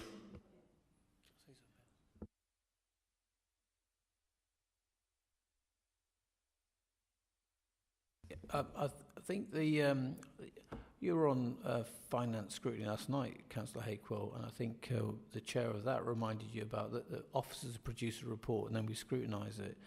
And if we go straight into scrutiny of green burial, what are we scrutinising? So I think we have to wait for officers to give us the information for us to review. We can ask for it. I think we just need to work out the mechanism of what we're going to do. Sorry, someone just... Was that Councillor Mercer, Andy Mercer? Was you just... Thank you, Madam Chairman. At a previous meeting, I highlighted the drop in the percentage of breastfeeding at 6-8 weeks. Very important that babies get a very good start in life. That's critically important for them, and it affects their entire life chances afterwards if they are fed formula, let's be blunt about it. Yet we've got a steady fall in it. We are the public health authority. What policy do we have to reverse that trend? Councillor Mercer, I don't think we can say that babies are fed poorly if they're not breastfed. But, well, there's a lot. I'm afraid there is a lot of scientific evidence that to show it's that good for you, outcomes. but the reverse isn't poorly. I would just. That's why we've got it as a KPI. No, I agree. It's a very it's good start in life, but I just. Well, we've got a KPI for it. It's successively falling every month. What policy do we have to correct that? As we are the relevant public authority. No, I'm happy with the question. It's just that I wouldn't like anyone to think that the opposite of breastfeeding, if you're feeding with formula milk, is poorly. So thank you, Councillor Mercer. Sorry, through you, Chair. Thank you, Councillor Mercer. I know that David Watt did provide a response to that at the following the previous session, but we provide the written response, and if there's anything further to add, then I'll make sure we do. Thank you. Are there any other? Councillor Wilkes. Thank you, Chair. Actually, just going back to a previous point, the percentage of rent collected, if it helps anybody, the figures, I think, are at the bottom of that slide. The amount of money that we collect compared to what we're trying to collect. As you say, we're at 92%. Just in case that helps. My question is, going back to page 34 on the, specifically on the East North Hants Enterprise Centre, as has been said already tonight, the occupancy rate is it's pretty low, and it's always been low. Now, overall, it's not really having an effect on the council because we are still managing to get the rate of return on the commercial stock, but that's because I guess we're being shored up by high occupancy rates in the Corby Innovation Centre. My question is, we are struggling to increase that occupancy rate. Are we reliant on an agency? Is there I can't remember how that works, but is there an agency running that centre? And if so, what influence can we have? Because it's been open for a while. If the occupancy rates aren't increasing, and we've got no direct influence. And my second question is, as the commentary states, there's a new roof, or not a new roof, but there's a leaky roof that's been repaired. Who's paying for it? Is that insurance or the builder, or are the council picking up that bill? I'm not sure about who paid for the roof. We'll have to check on that. In terms of the centres being run by an agency, yes, it is the case that there's a managing agency that are employed by the council to manage the centres. I do believe that they have been working on a new marketing plan for the coming year, and that there will be a new drive to try and improve occupancy. So there is that. But if the service have anything further than that to add, then I'll make sure that we do let you know. Thank you. Councillor Jill Mercer. Yeah, it's not on the performance. It was just, as was said earlier, we aren't seeing the list of the forward plan, the work programme, and obviously there was quite a lot on it. And if you're getting extras in as well, it would be quite nice to actually see where we are with that, because we haven't had it for the last few meetings. So, is it possible to sort of send us out? What is still on the work plan? Yeah, and I think voids is a good one to look at, but and we have had. Councillor Carroll. Thank you, Chair. Just going back to the work plan, because I was going to actually ask why it wasn't on the agenda tonight.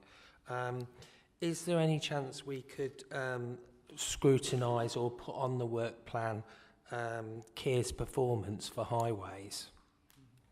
Would that be a possibility?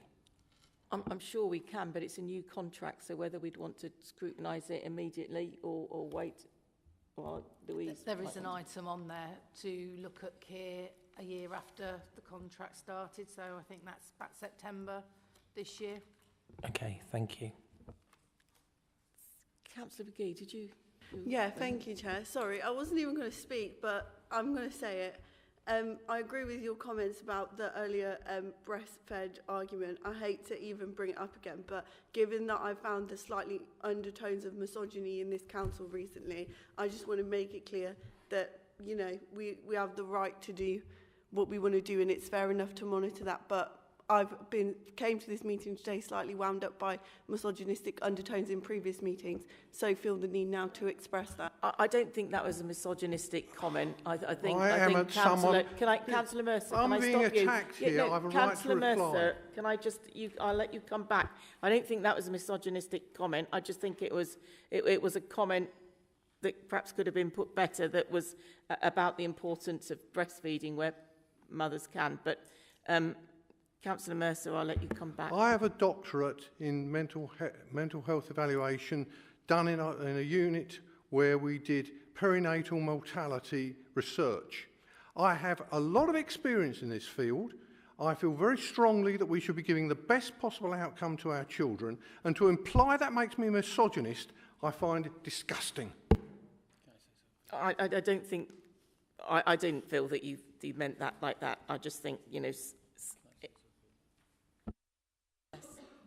we do have a target, Councillor McGee, so it's obviously important. Yeah, no, can I stop this here? I think it wasn't about the target. I think it was just a word that was used that probably wasn't meant in that way. It was just that the benefits, it was the benefits of breastfeeding over formula milk, but formula milk is still good for a baby, and obviously parents and carers have their choice. Can we stop that? Can we stop Well, you this? just made a comment on which I have a scientific background.